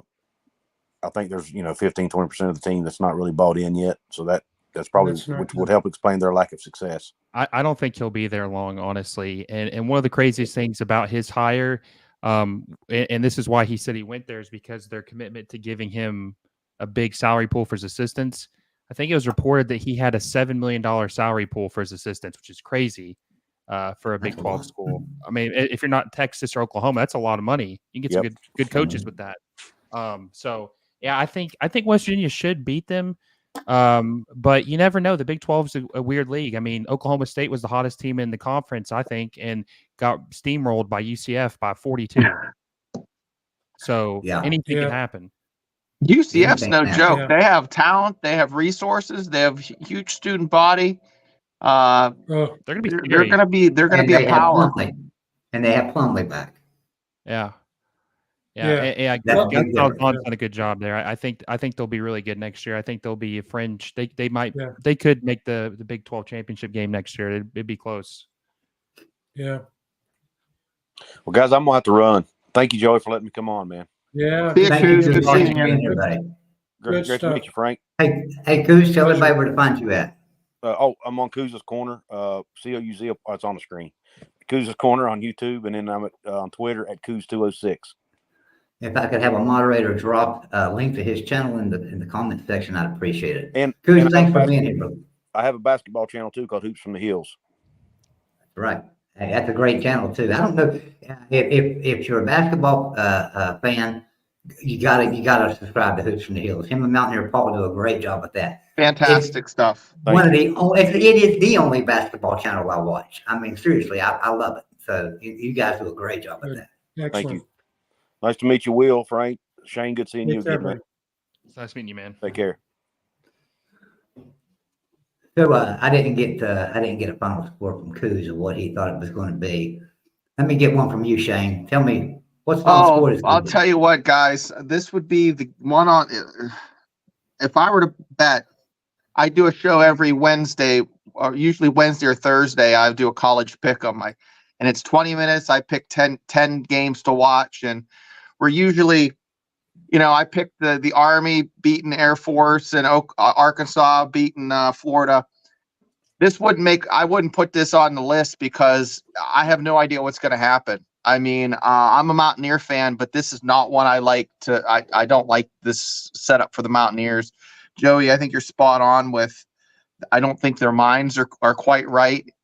Green looked absolutely horrendous throwing balls at people's butt cheeks. I mean, I don't know where he was throwing those balls, but they're all behind the receivers. I don't know if he has a little bit of a hiccup in his arm, if he's hurt. You don't know what's happening, but I would if I were a betting man, I would take the points, and but I think West Virginia is going to pull it out, but it's going to be so close. Every week, I pick. And I just do it generally with Mark Rogers. I'll send them to him, but I'll pick an upset game every week to watch for, and I'll pick a line game and say, they'll cover, and pick a big line and say they're going to cover, or not a big line, but a line of 4 or 5 points and say they're going to cover this. Right. And up until last week, I had picked. I think I had picked 19 games this year and had won 17 of them. Wow, that's great. But last week I was over 3. I was wrong on everything. I picked West Virginia to cover, did not happen. So I was like, great. And who in the crap thought UCF would upset Oklahoma State like that? It was on my list of a game to watch, but I didn't think they would. Yeah. Well, that Kansas quarterback got hurt. That's. Well, that makes a big difference. We know that the OSU is not Oklahoma State; it's Ali State University, and he didn't show up. He was hurt against he's the engine in that offense. Right. You saw what he did And against us. and He wasn't Kansas there. got upset too. Yeah, that Yeah. was wow. Didn't see that one coming. No, I didn't either. Yeah.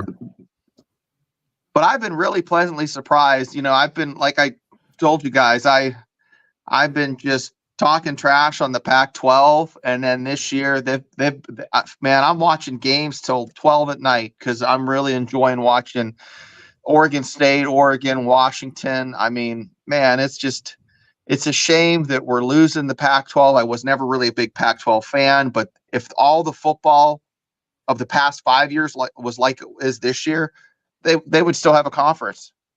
Yeah, It's a there's shame. no doubt. There's no doubt. I love the Pac-12 too. I've always enjoyed watching Oregon and USC play football, and Washington too. Yeah. But another couple of teams, we should bring them into the Big 12. Oklahoma, Oregon State, and Washington State. I just think they're two great football programs that Right. need to be in the Big 12. I mean, I just don't understand that move at all. And Well, I'll tell you, there are a lot of people who will say 10 years from now, they'll look back and say, those university chancellors and presidents made a big mistake because everything's going streaming. They weren't going to get as much money to begin with, but, pay to watch is the way of the future. And you're right. I mean, it's just a tragedy. I think it's forced us to watch those teams and see how good they are. Yeah. Washington, my God, Phoenix is an unbelievable quarterback.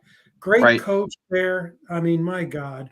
And it's just too bad. But And just a neat place the stadium is just such a scenic, beautiful place. I mean, I travel out there on occasion, and it's just, man, it's just really neat. If you could, but yeah. And one thing about it too, Oregon State and Washington State won today in court Yes. against the Pac-12. But the judge did throw a little clause in there that said they had to be kind of fair to everybody. So they can't just take all the money and then keep it. I'll be curious to to try. I'll be curious to see what they end up doing, because I don't think we've heard anything about them join the Mountain West yet, or what their plans are for next season. And the time's kind of ticking here. They're gonna have to figure something out pretty soon. So it'll be interesting. Yeah, to see what I think. they do. I just still feel like there might be a Big 12 invite in there somewhere. I don't know why, Yeah. but I'm just feeling like there might be. But I think, It's just one of the too- things that was critical was this court ruling, because they wanted to retain the brand to be Yeah. able to rebuild. Hey, Michigan's saying they're going to leave the Big 12, the Big 10. Maybe they'll become part of the Pac-3. As crazy as that sounds. But the bottom line is, I think they want to keep the brand. They control Yeah. the future, and I don't think they're going to wash that brand away. I know a lot of people are talking about Michigan and where they might go. Hey, they might just go independent. If they even leave the Big They 10. could. I don't see them leaving, but I just see them going independent. I don't see them joining anything, to be honest with you. Yeah. Will, tell me what your thoughts are on this weekend's game with West Virginia and Cincinnati. And I know you're not a fan of either team, but I know you watch them both. I think it's going to be a close game. I have Cincinnati edging them out. I just feel like after I watching the Houston game where they, just disgusting that the way they lost that game. It just makes me believe something like that's going to happen again. Some type of malpractice and coaching malpractice, and I don't know. I'm picking Cincinnati to win 21-17. I think it's going to be a relatively low scoring game. It's not going to be a shootout, but I think Cincinnati's going to edge it out. And I think that after this week, we're really going to have the Neal Brown hot seat firing talk ramp up. If we lose, there's no doubt about it. If we lose, I wouldn't be surprised to hear an announcement come Monday or Tuesday that West Virginia is talking to Jimbo Fisher. I mean, seriously, it would not surprise me a bit to come Monday or Tuesday to start seeing that everywhere that Jimbo Fisher is in Morgantown talking to West Virginia. Or other And coaches. if they're not, then I'm going to be talking crap about Ren Baker, because that's Yeah. he needs to be talking to Tulane's coach. He needs to be talking to Oregon State's coach. I'm sure he's having these conversations. He's been talking to these guys all year. Hey, good job. But hopefully we all start hearing it. Yeah. I agree. I kind of agree with you that West Virginia could lose this weekend. I don't think they will, but my play this week with this game is the over. I think it's going to be a pretty high scoring game. I think it's going to be something like 35-31, something like that. So my play on this week is the over. Frank, what do you think about this weekend's game? Well, it's a must-win for West Virginia. I'll give you the score first, 33-15. I think we're going to know pretty early the mindset of the Mountaineers. They've got to come out.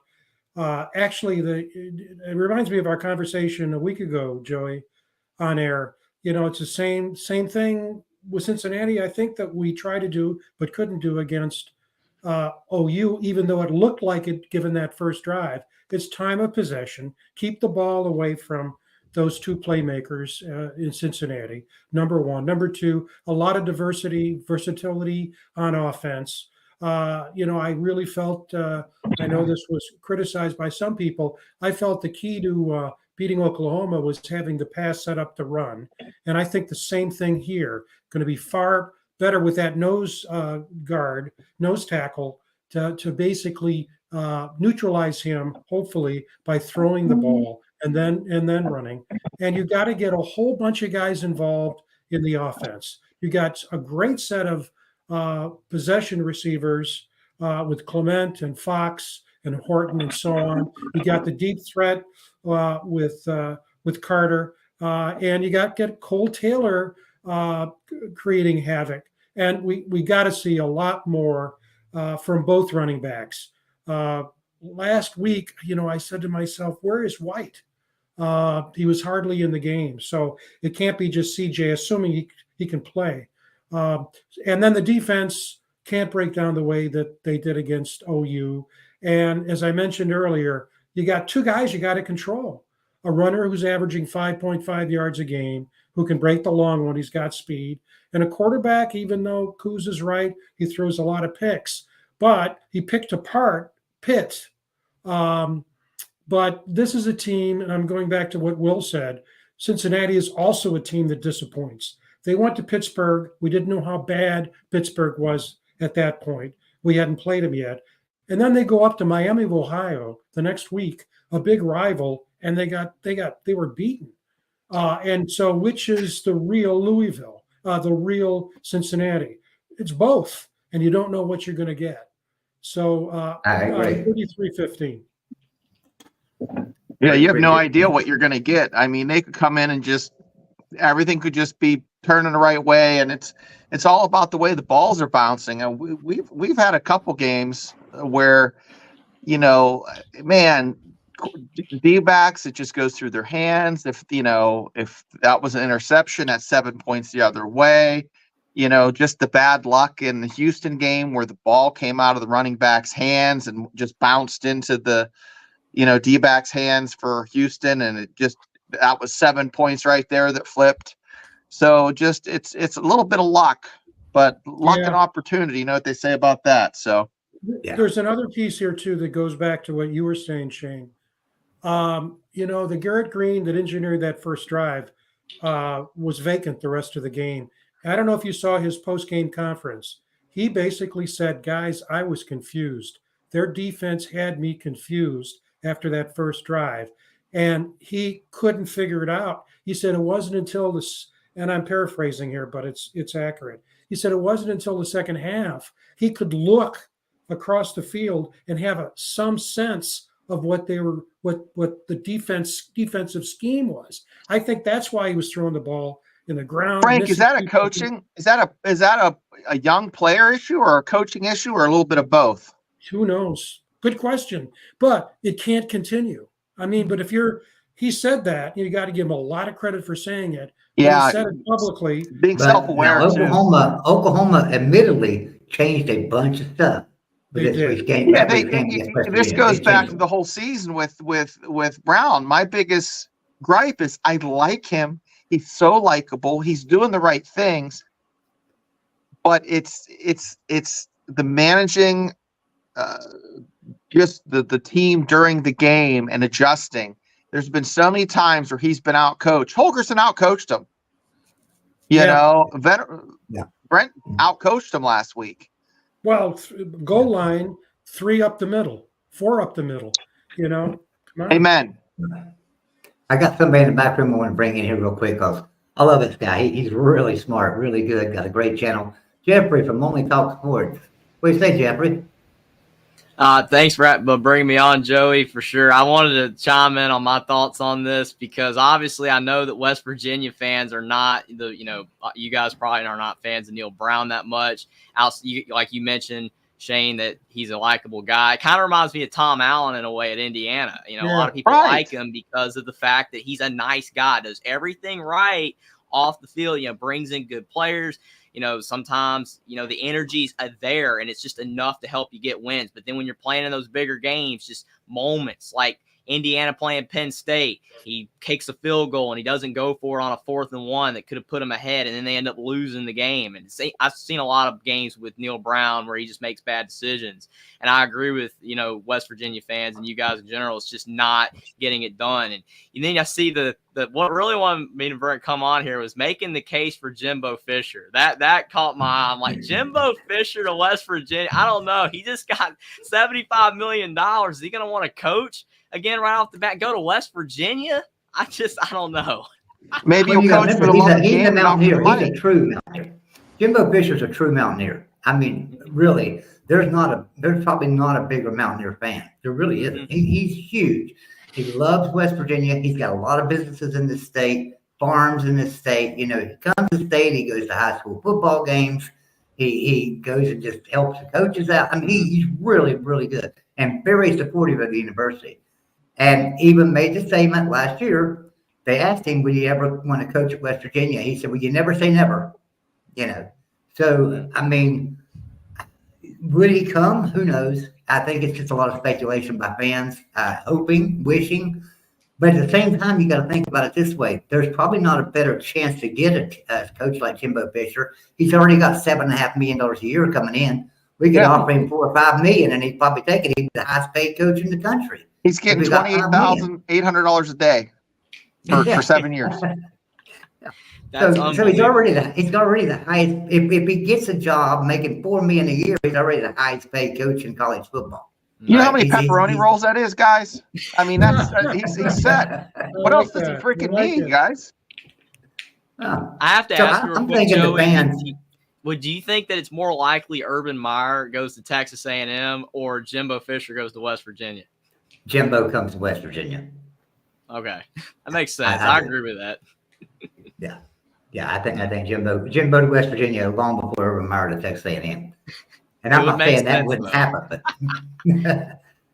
but yeah, I don't think Urban Meyer's. He has some anxiety problems, but I think A&M would cause him to have ulcers.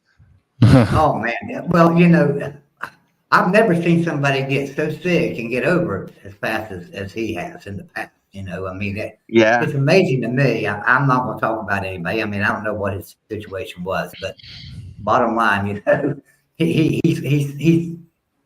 had some medical issues supposedly in the past, and recovered as soon as another coaching job came available. And it's always crazy. Yeah, winning always helps with the aches and the pains too. Yeah, and money helps a whole lot, right? Yeah. Hey, Jeffrey, tell me what you think about this game this weekend, West Virginia and Cincinnati. West Virginia's got a chance. They can win out to be 8-4, right? Mm-hmm. Do you fire a coach that even goes 8-4? Do you look at the whole body of record of Neal Brown? Do you go back to 2019, look at the whole body of record, which is not very good? Or you look at this season and say, he went 8-4, we're in the right direction, let's hold on to it. What do you think, Jeffrey? Well, I mean, it's a great question. I think that the Cincinnati game, I mean, they should win because they're a better football team than Cincinnati.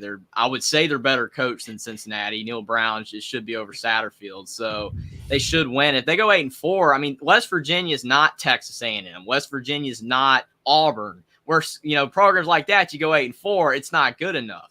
They want you out the door and giving you these massive buyouts. I mean, I thought the Gus Malzahn buyout was insane, but 4 or 5 years later, you see what's happening now with Jimbo. So it's crazy how college football shifted. But I just don't think in a program like West Virginia going 8-4 is necessarily, it's not a bad season, and it would be Neal Brown's arguably his best year.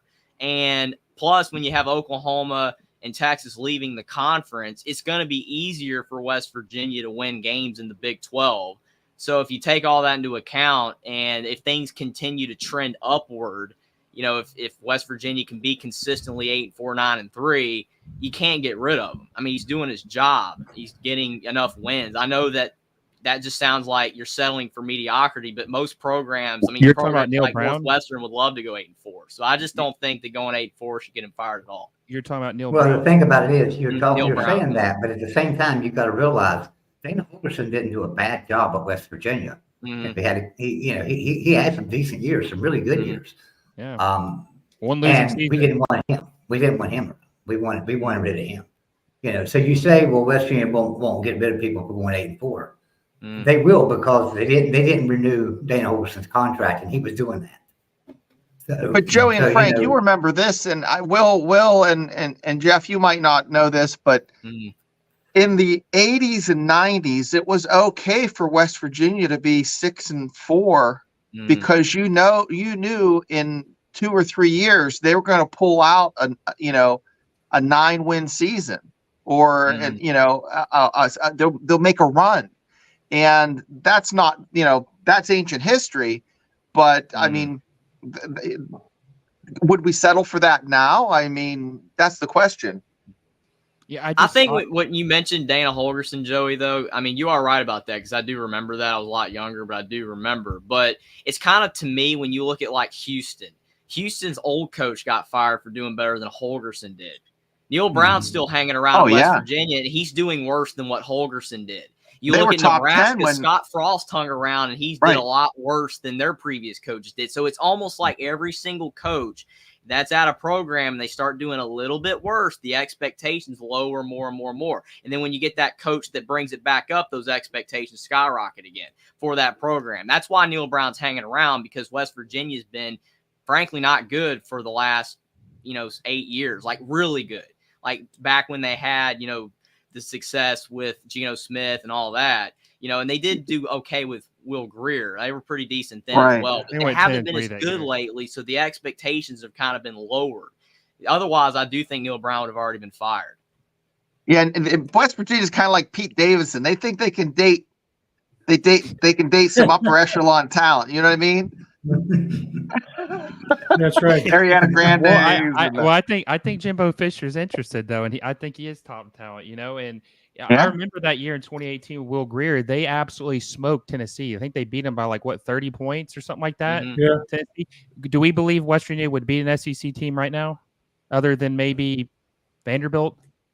They beat other They can beat a team like Kentucky. I mean, Kentucky's Arkansas, not great. Kentucky. They beat Virginia South could beat Carolina. Kentucky right now. we could beat Florida. Yeah. They would know. be. I They'd don't be know. bottom of the middle of the SEC. They would be like.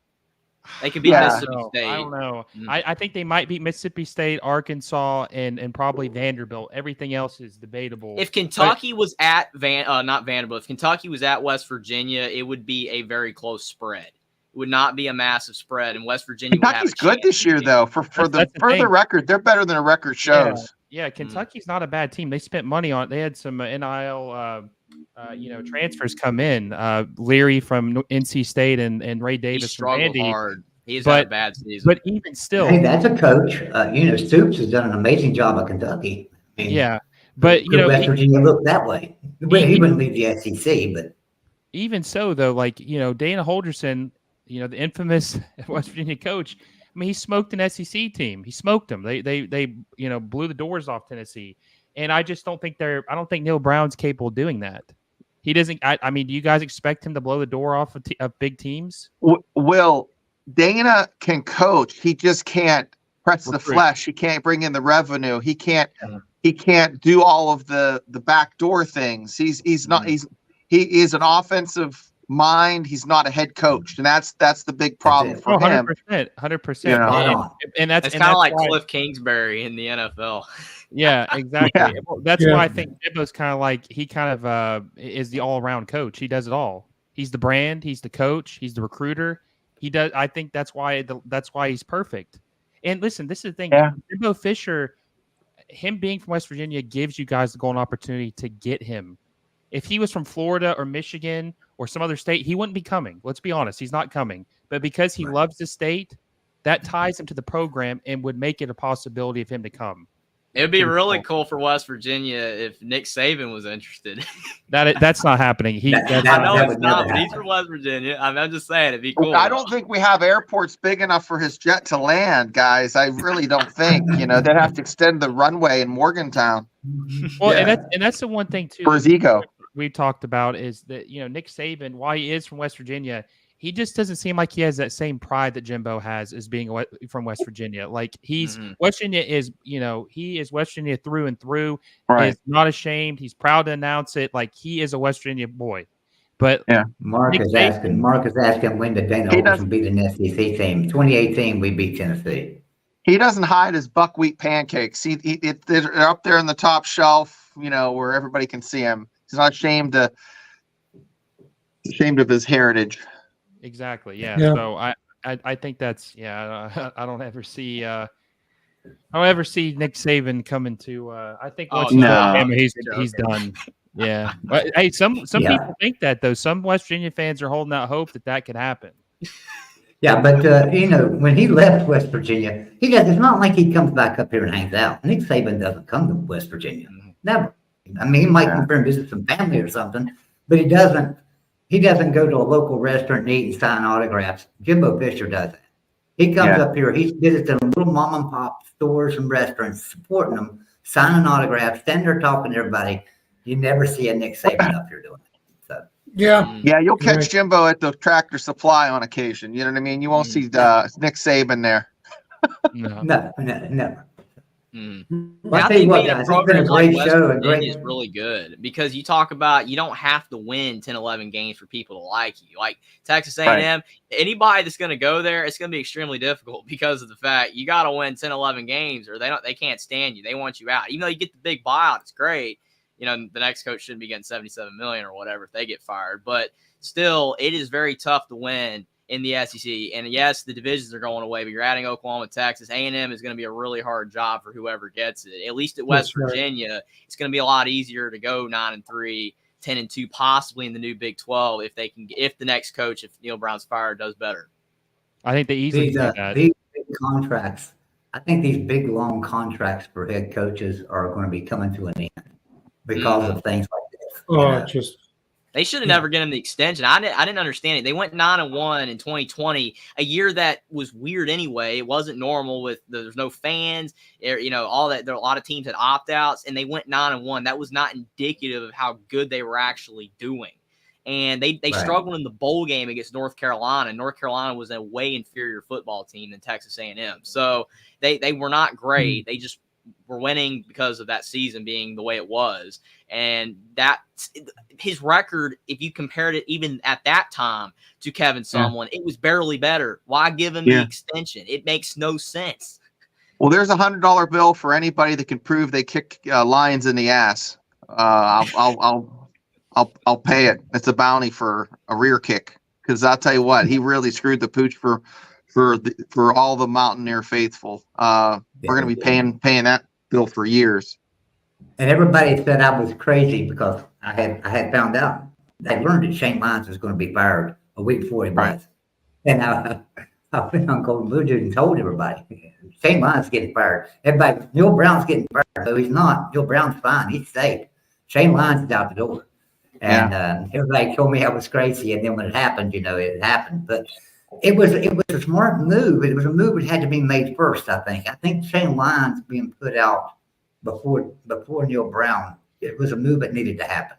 All of our athletic programs were down. If you look back to when to the past few years of Shane Lyons' tenure at West Virginia, everything, baseball, soccer, basketball, football, everything was on a downward slope.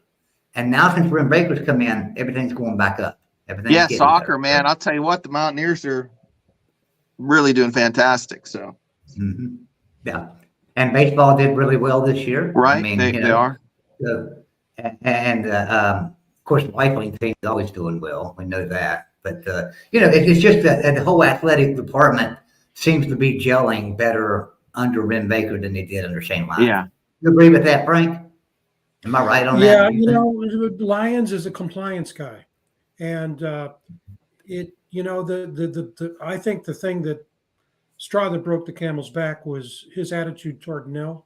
Country Roads, when you look at where Country Roads now is, in such a short period of time, it's considered a top 15 NIL program. Right. And Lyons didn't say much when he left, but there are forces at play at every university about how far do you go to the line without crossing it, and how far you get close to that line before some people get nervous. And I think the truth be known, Lyons got nervous. He didn't deliver on things that were expected to be delivered. And I think Joey, you're right. Yeah, I mean, who saw it coming? But now that we know what we know, that move. But look at Lyons. He got a job within a week, I think. Yeah. He's back. Yeah. He's back in He Alabama. came from Alabama and went back to Alabama, in the same So position. he's a good guy. He was a good guy, Yeah. even though he's an alum. Wrong place at the wrong time. Yeah. Well, I still we've had can't a get great over the show. I fact he wanna extended Neal Brown. That's just craziness. I want to get a final word Yeah. from everybody here. We've had a great show. This has been fantastic, and I appreciate all you guys coming on. I appreciate everybody in the chat. I've been kind of keeping up with chat a little bit, watching it, and y'all guys had some interesting conversations out there. But Shane, let me get a final word from you and tell everybody where to find you at. Well, I am on the Triple B Experience. It's a podcast that a guy named Bubba does. He's a former wrestler in the greater Pittsburgh area, and he talks wrestling on Fridays and pop culture. And we have a mega cast where we talk about pop culture and etc. And then on Wednesdays, I have a show at 8:00 on the Triple B Experience where I talk college football, and we also have a NFL pick show. It's not a lot of thought going into a lot of this. It's more just a bunch of guys shooting the bull and busting each other's chops. If you enjoy that, we have a 13-year-old that does some of the picks. He does the best of all of us. He actually has John Cena following him on TikTok. So we have a cast of characters. It's the Triple B Experience. You can find us on YouTube, Spotify, and on Facebook. Hey Shane, do me a favor. I'm going to drop you to the back room for a little bit, but if you got a second, hang out for a second. So after the show's over, I'm going to talk to you about something. Absolutely, sir. All right, I'm going to drop you down. So appreciate you being here, Shane. Jeffrey, tell everybody where to find you and give us your final thoughts and stuff. And I know you put out these preview prediction videos every week on, it seems like every game in the country. I really Do you ever get off the that. computer? Do you ever get off the computer? Yeah, definitely. I try really hard to get as many videos out as possible. Really appreciate it. It was a lot of fun coming on, talking about West Virginia. I hope that Neal Brown can, have a good finish of the season and possibly, not get fired. And if he does, maybe Jimbo Fisher coming back would be awesome. But you can find me on YouTube at Only Talk Sports. That's my YouTube channel. Talk college football, basketball, NBA, and NFL every single day.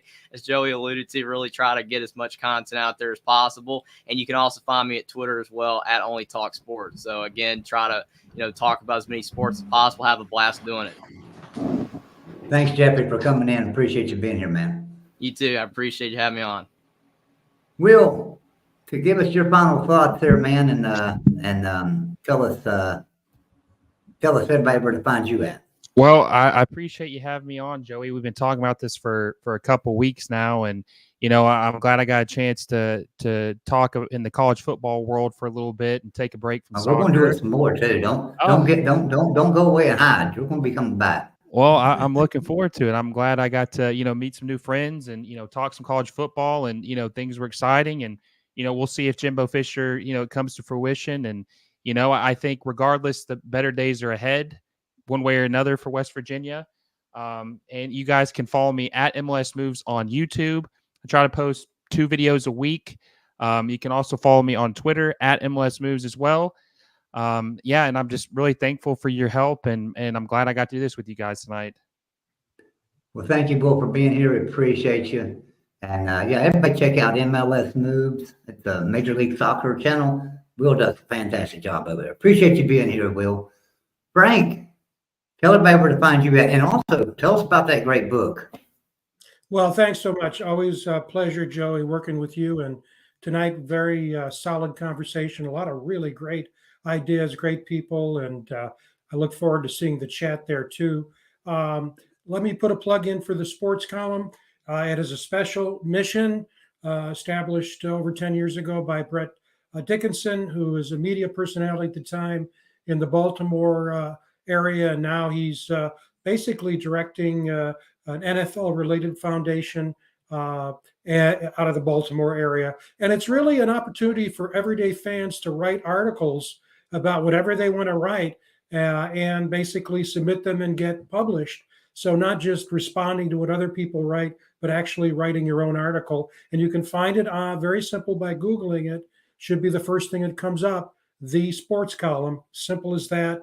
And we publish articles every day. And I appreciate the plug for the book that focuses on an era of Mountaineer football that I was very familiar with. Great guys. We're in contact literally every day. And it's about Mountaineer football from 1966 to 70, the Jim Carlin, Bobby Bowden era. You can buy the book literally everywhere. It's available. You can walk into the Barnes & Noble in Morgantown and buy it. You can go online, Barnes & Noble, Amazon.com, literally probably about 50 different platforms around the world. It's selling well, and it was just a joy writing it. And as always, great being with you. As I said at the beginning, I'll say it at the end. I understand where Will's coming from. I'm a Neal Brown fan. I hope we do end up 8-4, and I hope because I think next year could really be a breakout year, even though the Big 12 is going to be really tough with those 4 newcomers from the Pac-12. You look at Arizona; they've turned their program around. Utah already has a solid program. Arizona State obviously is probably the weakest of those 4. Colorado is going to do better because Deion's going to bring in his people. First year is tough, but Big 12 is going to be much tougher next year. Yeah. Well, Frank, I appreciate you being here. And what he was talking about that website a while ago, he wrote an article on there. I think it was right after Whippley died. Right after Whippley passed away, he wrote an article about what it means to be a Mountaineer, and called a bunch of people up and got their advice on what being a true Mountaineer is about. Great article, by the way. I don't think I ever told you that. I enjoyed it. Thank you for contributing to it. Yeah. So, Frank, thank you for being here. Thanks for everybody in the chat. Kelly, I appreciate you coming on the show with us for a little while there. Sorry your internet didn't last, but that's how it goes sometimes. But everybody in the chat, we appreciate you being here. We will be back with you next week. Be sure to tune in with us on the West Virginia football at the Voice of College Football, or on the Big 12 football at the Voice of College Football channel. Be sure and sub that one up. It's a brand new channel. We're just getting it started. Got some great guests over there. Anybody knows Clint Foster that does his YouTube channel is Clint Foster. Look it up. He's a funny guy, does great skits. He's a TCU fan, but he does the show over for us on the Big 12 channel on Tuesday nights. That's absolutely fantastic. It's become one of my favorite college football shows. So be sure and check that out. Everybody, we appreciate you being here. Everyone have a great night, and we will see you later.